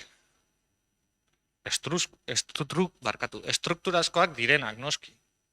Eta inon jaso gabe aurkitzen direnak. Interinitate tasa 8%koa behar luke gehienez. Hori da, bai erakunde publikoi eskatzen zaiena, eta azken boladan baita enpresa pribatuei ere eskatzen zaien muga edo nolabait. Eta 160%tik gorako aldi baterokotasun tasa izateak, gure ustez, eta gainera urtetik urtera igotzen dijoan tasa da. Gure ustez legezko iruzurra egitea da eta abusu egitea da. Behin eta berriro esan dugu, legea urratu behar baldin badugu, urra dezagun legea egonkortasunezko ikuspegi batetik, ez interinidadea erakusten duen ikuspegi batetik. Eta galdera da, noiz egingo ditugu hutsik dauden eta interino bezala lanean dauden plazak egonkortu eta osatzeko prozedurak? Urtero alkateak sinatzen du dekretu bat lanpostu publikoen deialdia eginez. Uste dut, Txomin, zu alkate zarela ni hemen nagoenetik 6 urtez, urtero egondu da lanpostuen deialdi publikoa. Aldiz, prozedura bakar bat bera ere ez da gauzatu urte guzti hauetan. Nola emango diogu baina aldeko bozka egiten zaigun proposamen honi? Behin eta berriro abotsan hitzek esan du gogoa baduela. Gogoa baduela honi nolabaiteko buelta emateko urte pila batetan lanean gaude proposamenak mahai gainean jarri ditugu, auzitegietako ebazpenak mahai gainean jarri izan ditugu, eta gogoa dugu. Esaten zaigun asmo hori gauzatua ikustekoa. Baina inflexio puntu bat behar dugu. Eta inflexio puntu hori dago oposizio prozesuak egiten hasten direnean. Hau da, hutsik ditugun 31 lanpostu horiek betetzeko prozedurak jorratzen hasten garenean. Guretzat hor dago inflexio puntua. Hori ematen ezten bitartean ezingo dugu sekula ere ontzat eman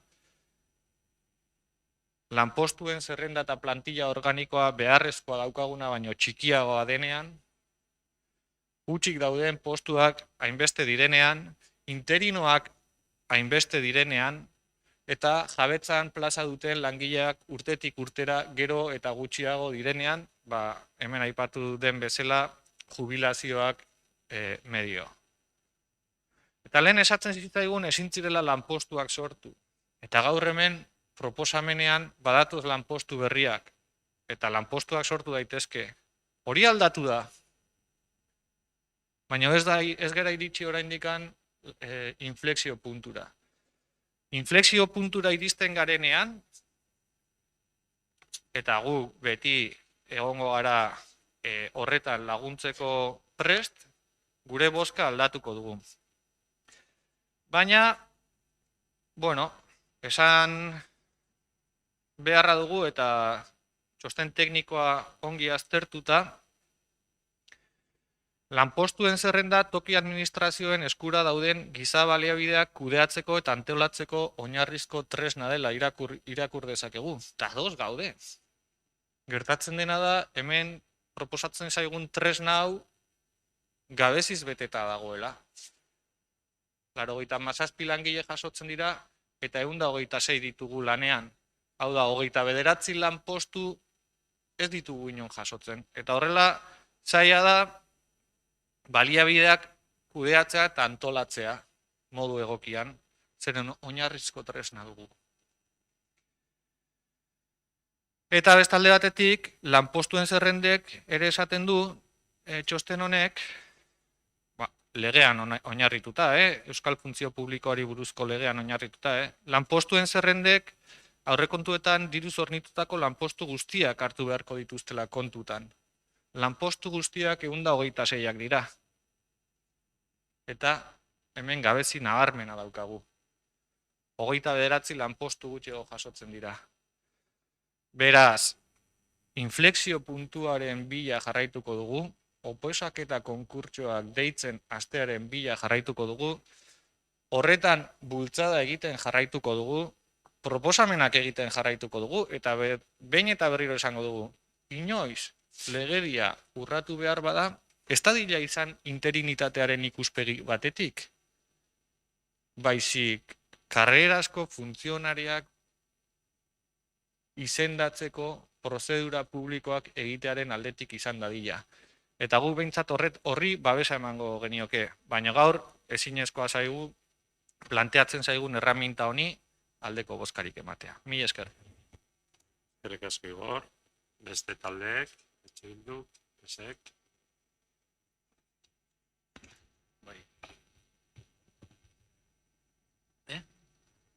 Barkatu ordenean ara begiratu dut, oituraz, Bueno, bese. berdin zait, niri zait, yo no tengo problemas. A ver, nik uste dut, bueno, hau da, nik uste dut motxa, porque nik uste dut gauzak, Barkatu Josu, hurbildu mikrofonora favorez. bai. No, urreatuko naiz. Mahoma eta montaña eta mendilla. Bueno, oin entzuten da? Bai? Bueno. A ver, bakarrik esan nahi dut, personaleko gai hau, bada nahiko, bueno, ez da erresa. Nik uste dut hau, momentu honetan hainbesteko normatiba berriak, interineko normatiba berriak, estadoko berriak, tema reposición, da nasketa handi bat, eta nik uste dut ez dala ordu arrasa. Dicho lo cual, nuestra posición, bueno, pues ya como lo planteé en la comisión, va a ser en principio de una abstención. Por la sencilla razón de que yo creo que este tema es una cuestión que tenemos que hacer un trabajo serio en el sentido de que ver un poco ver las dificultades y de alguna forma ver cómo podemos adecuar la nueva ley sobre el tema de pues, la normativa estatal que ha salido sobre el tema de las interinidades.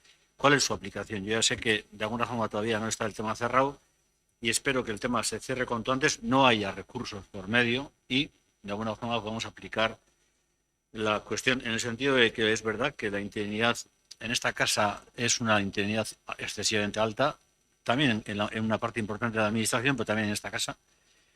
Y yo creo que la interinidad al final no es un elemento, no da estabilidad. Yo creo que al funcionario, a la persona que está trabajando, estar en esa situación, pues la verdad es que no es plato de gusto, porque al final pues su estructura, su vida profesional y su vida familiar, pues de alguna forma mientras no lo tienen consolidado, al final esto pues, repercute en todos, ¿no? Nosotros entendemos que es verdad que hay un esfuerzo por parte de la persona que en este momento está en el tema de personal, sí, se está haciendo un trabajo sistemático, pero yo creo que todavía hay lagunas importantes. En el sentido de que no es un tema de ahora. Yo, desde que estoy en esta casa, cuando se jubiló la de personal, que es hace muchos años, desde entonces, pues no hubo la vacante correspondiente y yo creo que estamos adoleciendo de todos estos atrasos. Nosotros, bueno, pues hay una y otra cuestión que también quiero puntualizar y tal y como dije en la comisión. Cuando hablamos del tema de personal, está muy ligado también el tema de contratación. Y yo sí me gustaría que cuando de alguna forma haya cuestiones de contratación en esta casa, también de alguna forma se discuta en lo que es en la comisión de personal. ¿Por qué? ¿Y por qué digo eso? Porque a veces está muy ligado la propia contratación con los temas de personal. No me refiero al tema del funcionariado, no me refiero, por ejemplo, sino, por ejemplo, en el caso, me refiero, por ejemplo, al tema de la cuestión de algunas contrataciones que se han realizado, sí hay que hacerlo desde una perspectiva de como persona física o persona jurídica. Y yo ya lo dije en ese momento, porque ha habido algunas licitaciones o algunas ofertas que de empleo que se han realizado en el cual pues no está lo suficientemente clarificado. Y eso lo dejo ahí para que quede. Y luego sí tengo que decir que, también lo dije en la comisión, llevamos igual pues 3-4 años sin la oferta del tema de la OTA. El tema de la OTA, estamos ahí, hay una rémora en el sentido de que estamos cogiendo gente de otros decretos, de otras posiciones. Y hombre, yo creo que al final esto no puede ser. Yo creo que la cuestión está en que hay que ordenarlo. Y yo creo y espero que para el año 22 hagamos una oferta de la OTA en condiciones, con toda, con las ofertas correspondientes, con los exámenes correspondientes, y no tengamos que tirar del carro.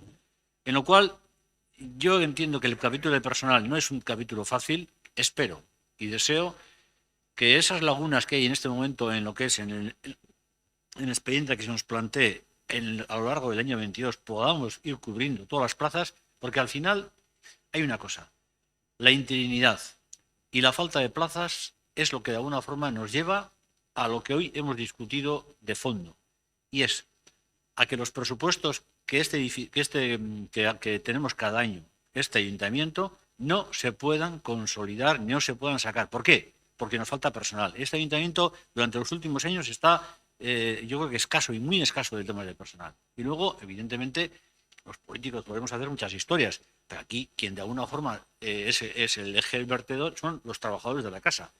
Y si no hay personal suficiente, pues bueno, podemos hacer un magnífico presupuesto, podemos sacar muchas historias, pero luego para sustanciar ese presupuesto, pues no hay capacidad. Y es lo que nos está pasando en parte.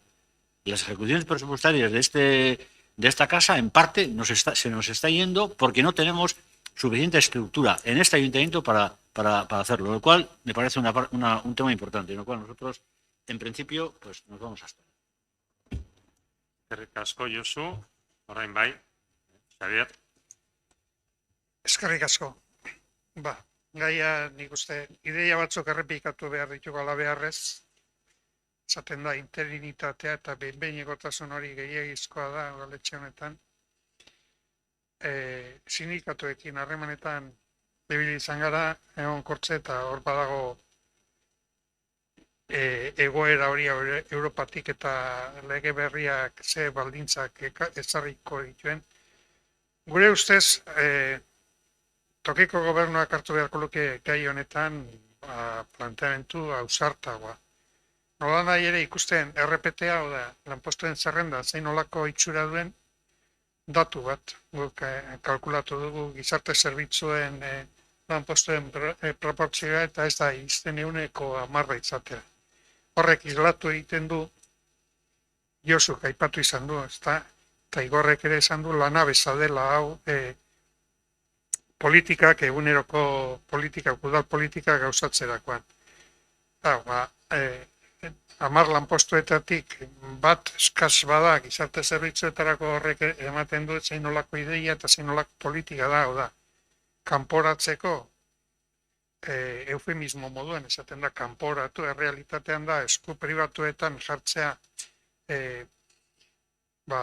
udaleko zerbitzu estruktural batzuk, kanpoko enpresen bitartez, zerbitzu kontratazio prestazioen bitartez, eta berriz oso zaila ahulak izaten dira.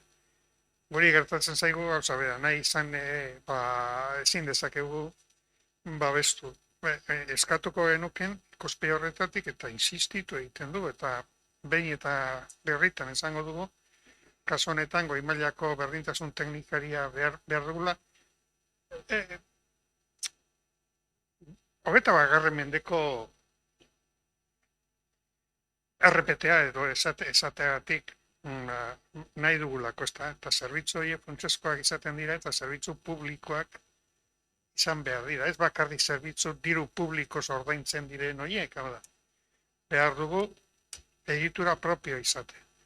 Eta bueno, konpartitu egiten dugu bai Igorrek bai Josuk esandakoa hainbat gauza eta horiek ez ditut errepikatuko.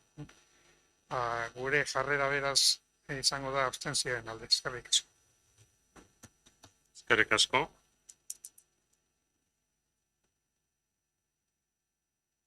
Beraz, 2022ko plantilla organikoa eta lanpostuen zerrenda onartzearen aldeko botoak,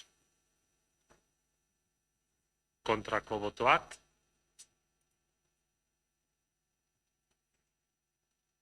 abstentzioak, hortaz, gehiengoz onartu da. Laugarren puntua, hau ere udala batzordea eta hau ere pertsonekin lotura estua duen gaia, polizia eta larrialdietako Euskal Akademiaren esku uzteari buruzko onarpen proposamena, tokiko poliziaren oinarrizko eskalako agente kategorian sartzeko hautaketa prozesu bateratuak kudeatzeari dagokiona. Luze xamarra salduta dago, baina nik uste dut orain Txizonek argiago esango digula, ez argi ez dagolako, luze antzeakoa delako eta ulermenaren aldetik azalpena beharko lukelako nik uste. Bai, esan bezala Txomin eskerrik asko, eta izenburua luzia da, eta orduan bai aipatu, gaia batzordean jorratu da, eta 2021ko azaroan 11an, udaltzaingoen koordinazioak Hondarribiko udalari Euskal Herriko polizia kideguen oinarrizko eskalako agente kategorian sartzeko hautaketa prozesu bateratuaren prestaketa egiteko lanen hasiera jakinarazi zion udalari, eta guk zentzu hortan nahi duguna da, adierazi nahi dugu polizia eta larrialdetako Euskal Akademiak egin duen hautaketa prozesu bateratuari atxiki nahi zaiola.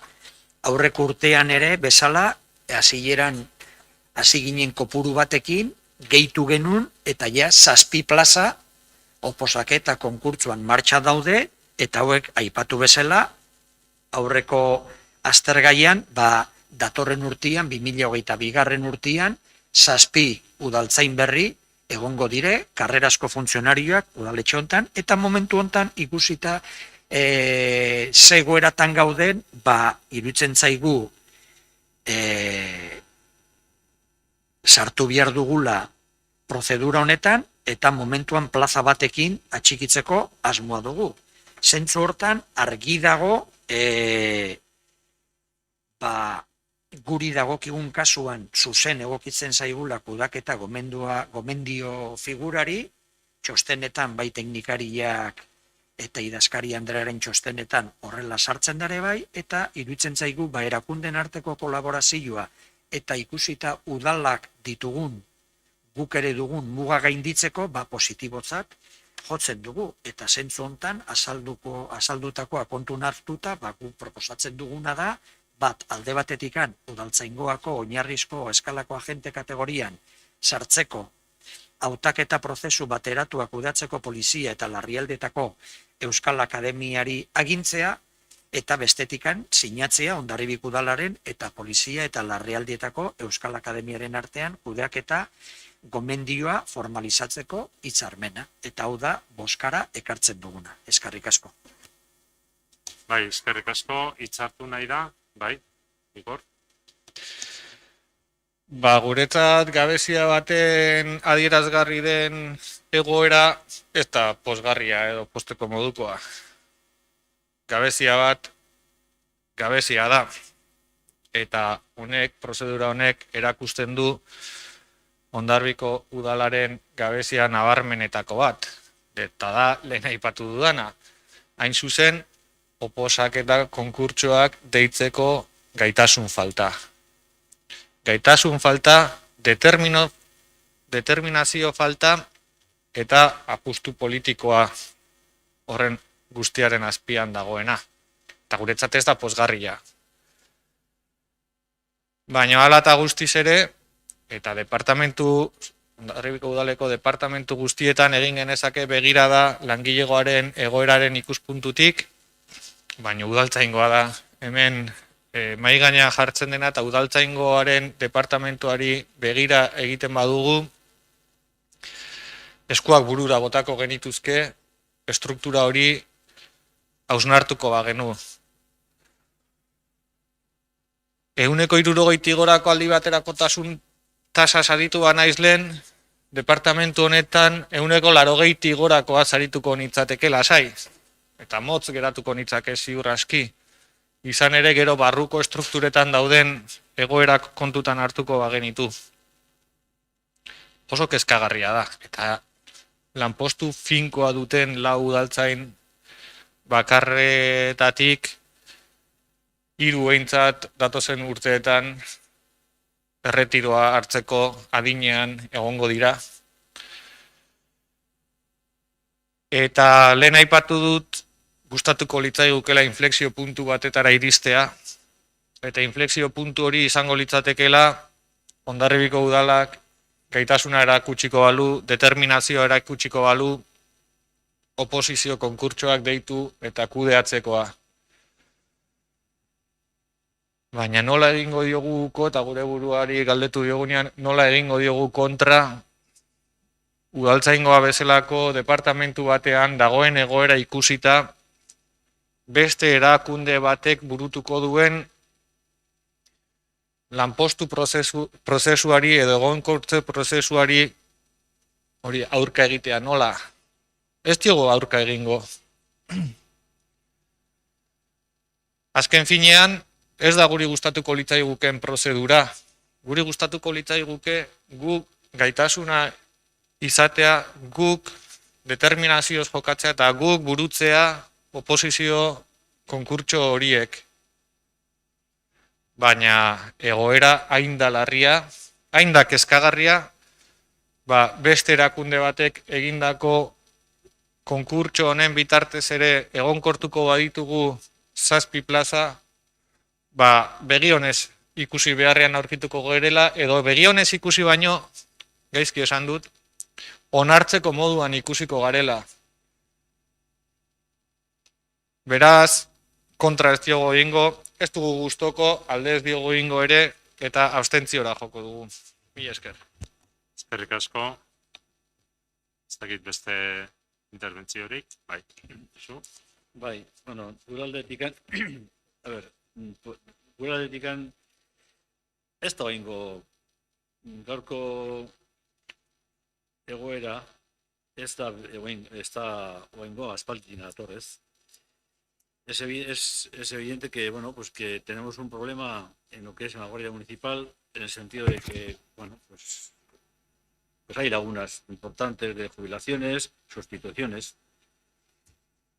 Y bueno, también lo que vemos es que tenemos cierta capacidad, no tenemos capacidad para hacer las convocatorias. En este momento, a mí me hubiera gustado que tuviéramos capacidad para hacer las convocatorias por nuestra parte, que yo creo que sería lo que hasta la fecha o lo que hacíamos.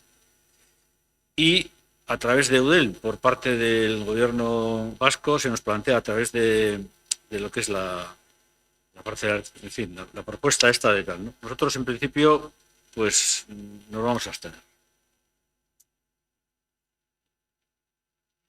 Ondo, eskerrik asko, Josu. Ez dakit, Bildun aldetik. Ez errepikatzearen esandakoak esandak, eta gero gu ere abstentzio aldea. Beraz, aipatu den onarpen, beraz, gomendio hori Polizia eta Larrialdietako Euskal Akademiaren esku usteari buruzko proposamenaren alde. Kontra. Abstentzioak. Beraz, gehiengoz onartua.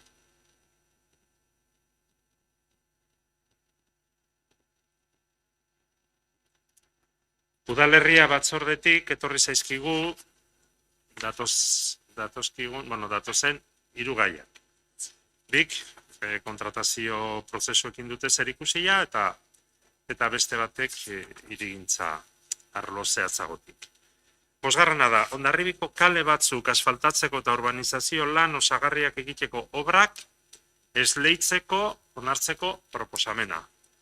Eta Txalori eskatuko diot, azaltzea ze fasetan gauden eta zer den ekartzen dena bozkatzera. Egun on denekeri. Azken urratsa egiten dugu, guentxe bertan, proposamena honekin, ja kontratazio eta plegu guztiak pasa dire, eta Hondarribiko hainbat kale asfaltatzeko lanak eta urbanizazio lan osagarriak obrak, excavaciones y transportes osas SL enpresari esleitzea. Eta aurrekontu batengatik 3.929.904,08 eurotan esleitu da. Lan hauek hasiko dire urte hasieran hasiko dire, epeak aurrera xego esango dizugu, itxi behar ditugulako datak, baina prebizio hori urte hasieran hastea. Eta hau da dena. Bai, interbentziorik. Bai, Itzol. Bueno, eguerdion denoi, hasi baino lehen, bai 5. puntuendako eta bai hurrengo 2 puntutako diktamenak, jakinarazi behintzat atzo jaso genituela, osoko bilkuraren aurretik 24 ordu baino gutxigoko epearekin, eta batzorde hartan egon, ezin izan genuen zinegotziok, ez dugu diktamen horren berri auki atzo arte, praktikamente. Eta gure ustez behintzat, zentzu horretan ez dugu beharrezko informazio guztia aztertzeko denbora nahiko izan. Orduan, bai gustatuko litzaiguke galdera luzatzea idazkari handeari, ea informazio prozedura honekin gai zerrendako 3 puntuak jorratzeik dauden, ala ez. Esken finan hori, galdera hori.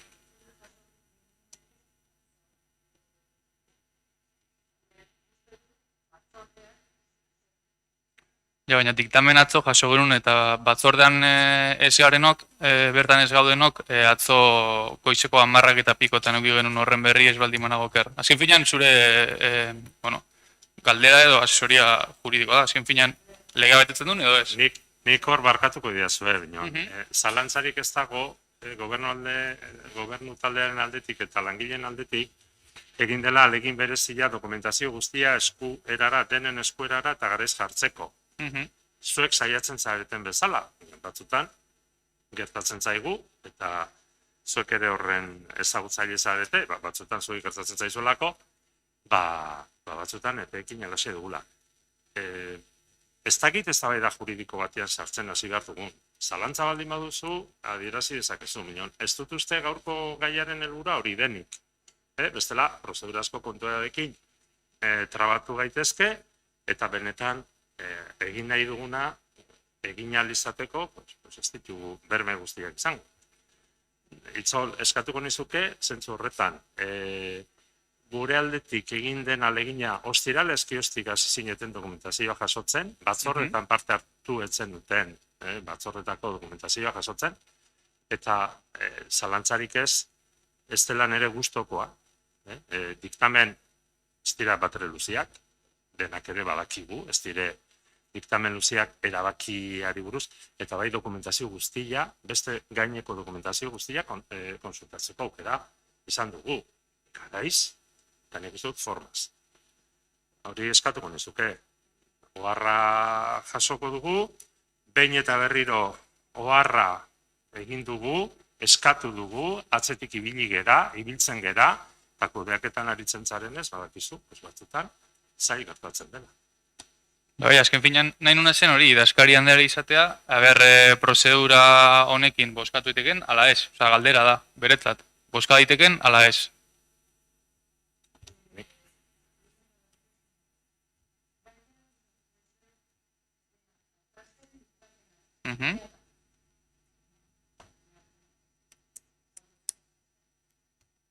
Diktamen atzo jaso genuen.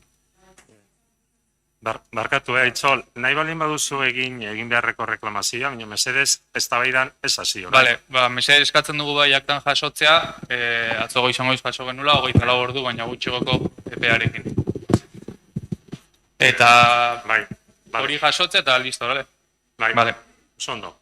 Eta behin gaiarekin hasteko, aipatu ere hori, Hondarribiko udal teknikariek asfaltatze eta urbanizazio lan hauek egiteko aurreikusitako valorazio teknikoa 5.145.000 eurokoa izan zela. Esleipen aldiz, txarlok orain esan bezala, 3.289.904,08 euroko izan dela, hots, ia 2 milioi euroko jaitxerarekin esleitu dena. Horrek, gure iritz edo aditzera ematen du, edo valorazio teknikoa egiterako orduan puztu egin zela aurre ikusitako balioa, edo esleitutako enpresak ausarkeriaz jaitsi duela lanen balioa. Guk dena dela ez dugu udal teknikarien lana zalantzan jartzen. Beraz, ondorioztatzen duguna da, enpresak behar baino gehiago murriztu duela valorazio hori, edo lan hauek aurrera eraman alizateko balioa. Valorazio hau eginda, faltan bota dugu batean, eta eskatzen dugu hemen ere, udalaren partetik konpromesua kontratazioa markatu gainkosturik ez onartzeko. Bai, gainkosturik ez onartzeko konpromesu irmoa. Izan ere, iraganean ikusi izan dugu, bai udaletxeko amaitu gabeko obretan, bai zuloagatxeko obretan, gainkostuak eta denbora luzapenak gertatu direla. Gainera, gobernu taldeak justifikatu egin izan ditu gainkostu horiek. Esanez, arazorik ez zegoela, hasieran aurreikusitako balioa ez zutelako gainditzen. Hau da, gaur egun egin dena, 5.145.000 euroko esleipenarekin, 2 milioi euroko rebaje egin, eta gero tarte honekin jokatu gainkosturik baldin badago, ala ez egiteko.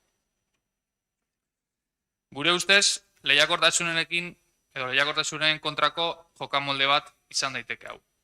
Kontuan hartu behar den kopurua ez da teknikariek aurre ikusitakoa ez. Esleitutako prezioa baizik.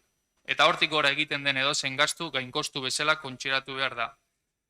Ala atea irekiko dugu enpresak aldaketak proposatzeari material hobea jartzeko edo iraunkarrago egiteko eta horrek gainkostu eragiteko. Aurreikusitakoaren eta esleipenaren artean 135% desoreka dago. 135% jeitsiera.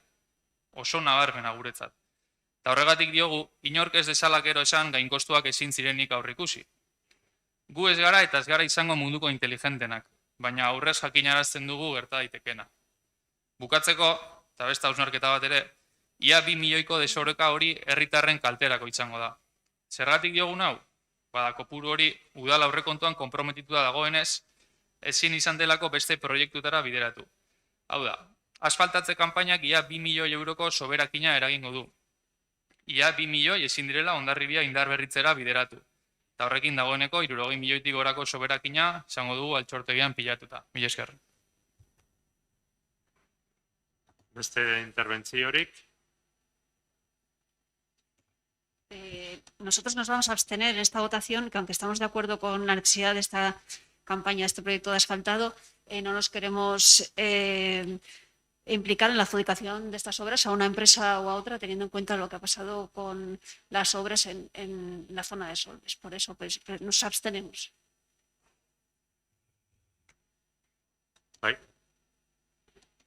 Bakarrik esateko batzordean egin genuen moduan abstentziora joko dugu.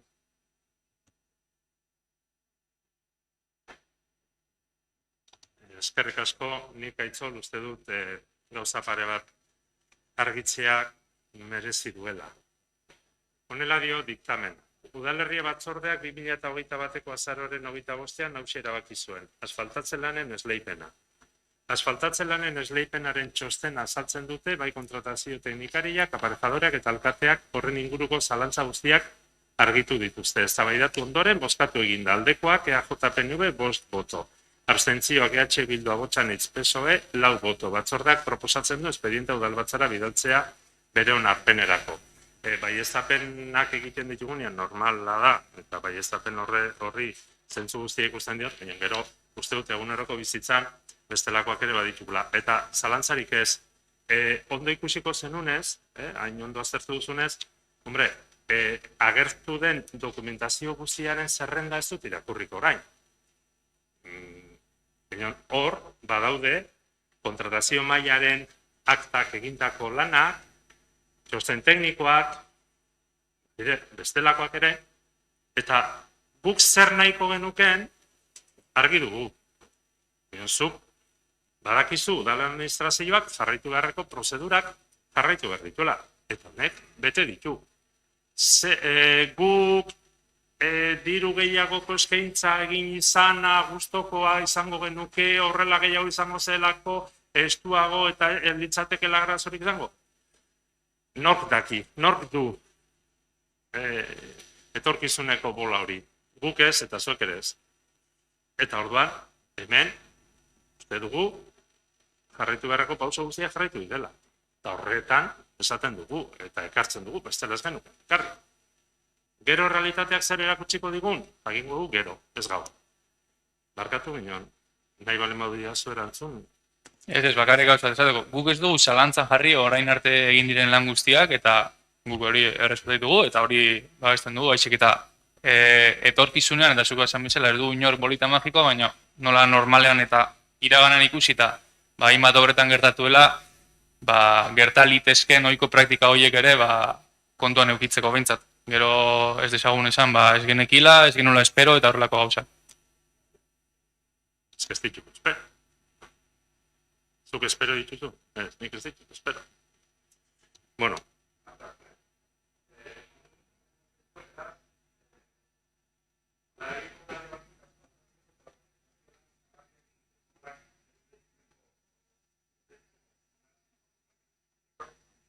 Arkatu, itzali, piztu, itzali.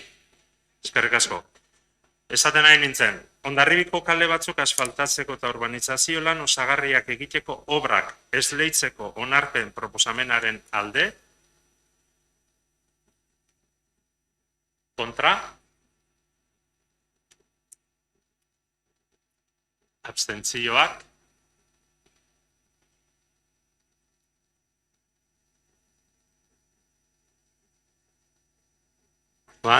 gehiengoz onartu da.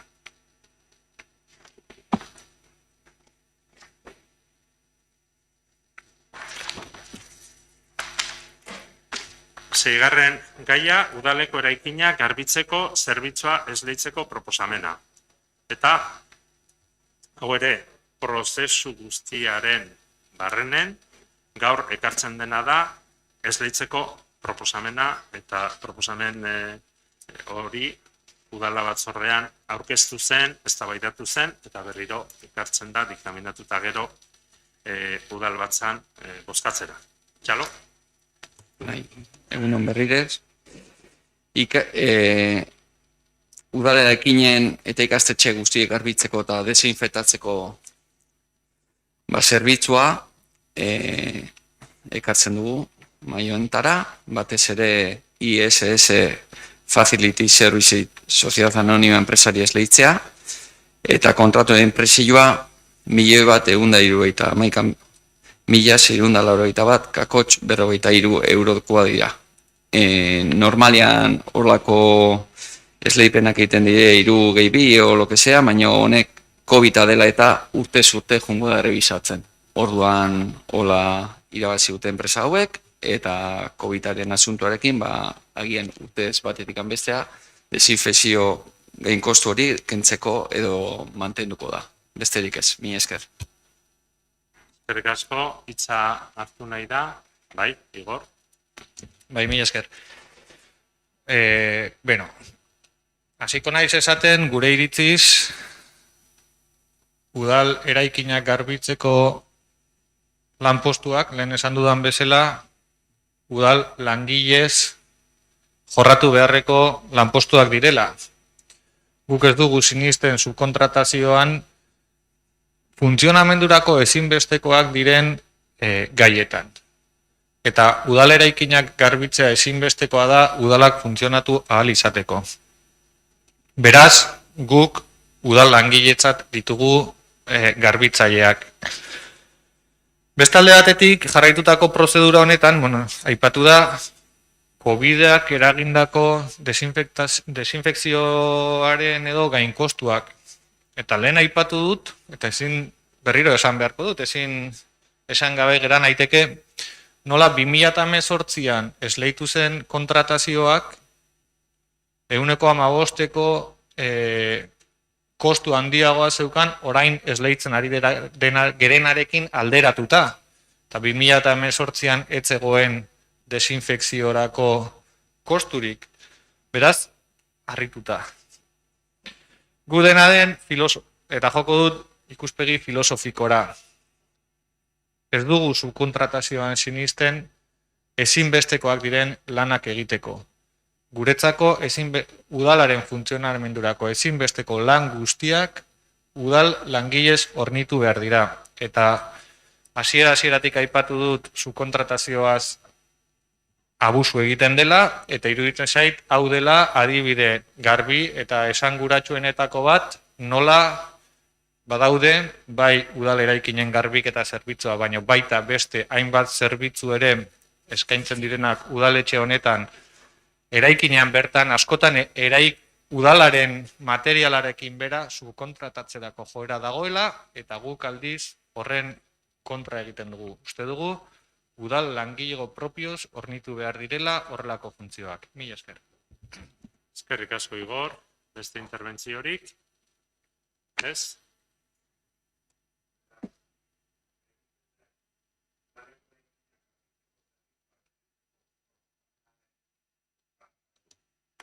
Barkatu. Ez dakit. Argila ikusten zaio, baina nonbait nik ja ez dut ikusten. Beste zerbait izango da. Barkatu. Udaleko eraikina garbitzeko zerbitzua esleitzeko proposamenaren aldeko botoak. Kontra.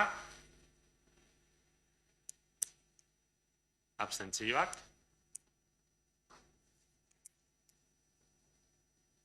Gehiengoz onartu. Eta gaurko 7. gaia, hau ere udalerri batzordetik etorria, zainduaren xehetasun azterlana behin betikoz onartzeko proposamena, eta eskatuko diot udalerri batzordeko buruari, Maria Serranori, gaia azaltzeko, naiz eta gai hau ere ezaguna den. Eskerrik asko txun. Bueno, Zaindua Gaztelekua dagoen lurzatiaren xehetasun azterketa aurkeztu zen aurreko batzordean, eraikina handitzea arau subsidiarioetan emandako eraikitgarritasunari egokitzeko eta lerrokadurak ebazteko. Aspalditik datorren gaia da, eraikinaren egoera ikusita eta bere erabilaren ondorio sortutako beharrei erantzuteko, Hondarribiko Udalak Zaindua Gaztelekua eraberritzeko proiektu berri bat, enkargatu zuen duela urte pare bat. Proiektua bukatu eta aurkeztu ondoren, obrak lizitatzen ari zirenean, ikusi zen eraikineko abeetako bat gaizki zegoela, oso egoera txarrean eta eraikina itxi behar egin zen. Egoera horretan, zentzuzkoa iruditu zitzaigun udal teknikariei, Zaindua eraikinaren eranskina eraistea eta berri bat eraikitzea. Bai 2017 urtean onartu genuen plan orokorrak eta baita ere arau subsidiarioek eraikina handitzeko bidea ematen dute, eta orain aurkeztu den xehetasun azterketaren helburua izan da lerrokadurak zehaztea erantzuna emanez aurkeztutako proiektuari. Gaurkoarekin xehetasun azterketaren tramitazioaren azkeneko pausua ematen dugu, udal arkitektoaren aldeko txostena jaso eta gero. Administrazioak aurrera egiteko prozeduraz aritu naiz orain arte, baina garrantzitsuena zera da, eraikina handitzeak udalak gazteei eskaintzen dien zerbitzua hobeto egingo duela. Gazteekin harremanetan dauden langileak elkarrekin aritzeko aukera izango dute eta horrek zerbitzu integrala eskaintzeko aukera emango digu. Aurkeztu den proiektua egiteko Gaztelekuan eta Gazte Informazio Bulegoan lanean ari diren pertsonen ekarpenak jaso dira, baita gazteria teknikarierenak ere. Uste dugu horrelako proiektu batek egunero gazteekin dauden pertsonen iritziak kontutan hartu behar dituela. Eta nahiko genuena baino gehiago luzatzen ari zaigu prozesua, hori egia da, baina aurrera goaz eta gaurkoa beste pauso bat da proiektua gauzatzeko. Beraz, udalbatzari proposatzen dioguna da xehetasun azterketa onartzea. Eskerrik asko. Eskerrik asko, Maria, hitza hartu. Bai, eguerdi on denoi. Ai, barkatu, etzaitut Bai. ikusi. Beste guzti begiratu eta zuri ez dizut begiratu. Barkatu, Lupe, zuria da hitza, noski. Bai, mila esker. Eguerdi on guztioi, gure botoa aldekoa izango da. Aldekoa izango da berez, urteak daramatzalako zaindu gaztetxea gaztelekuaren berritze proiektua maigainean. Maigainean baino, maigainetik kajoira, kajoitik maigainera, baina gauzatu gabe gaur egun arte. Azken urteotan, proiektu honi lotuta, hainbat partida onartu dira, 2017 urtetik,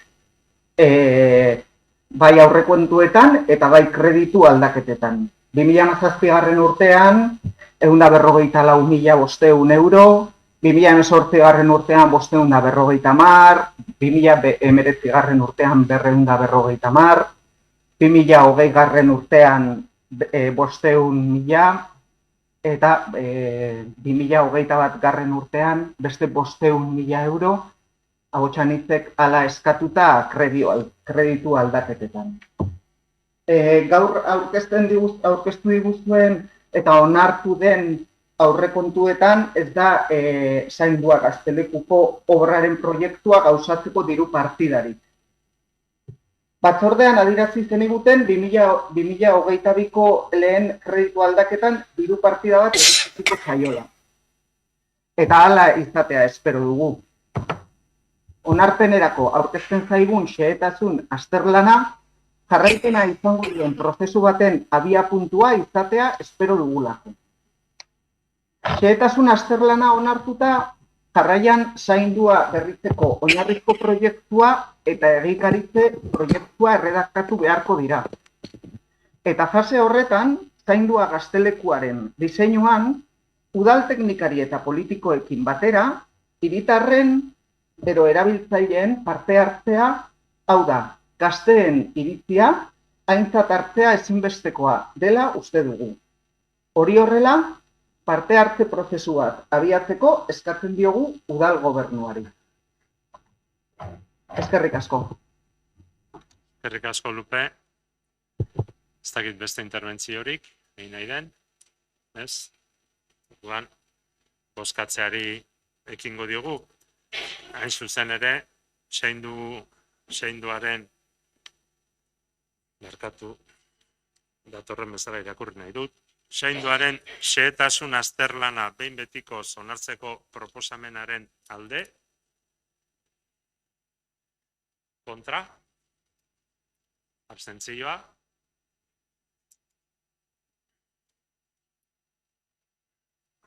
Hortaz, gehiengoz onartua. Eta ondo iruditzen balen bazaizue, eta optimistenak ere esango ez lukeen moduan, ordu bat eta 4 minututan, zoriondu behar zaituztet noski egindako lanagatik, eta zoriondu behar zaituztet denboraren kudeaketan egin dugun aleginagatik. Uste dut, gaurkoan, izan dugula aukera, bai gaiak aztertzeko, bai eztabaidatzeko, bai ikuspuntu desberdinak bai gainean jartzeko, baita bozkatzeko ere, eta alde horretatik esan nahi nuken azkeneko hitza horixe da, gogoraraztia, naiz eta urte hasieran finkatu genuen udalbatzen egutegia modu bateko izan eta zenbait aldaketa egin ditugun, berez abenduko ohiko udalbatzaren saioa, abenduaren 16an tokatzen zaigula, eta horixe izango dela, Marisa, espero dut zuregatik, zure udal idazkariaren azkeneko udalbatza. Espero dut. Eta alde horretatik, animo guztiei, eta orain zubila izateko aukera baldin badu baten batek, eta Euskararen eguna ospatu, eta gero zubila egiteko aukera baldin badu, alik eta hobetuen ospatu, eta noski denok gure burua zaindu. Mesedez, eskerrik asko.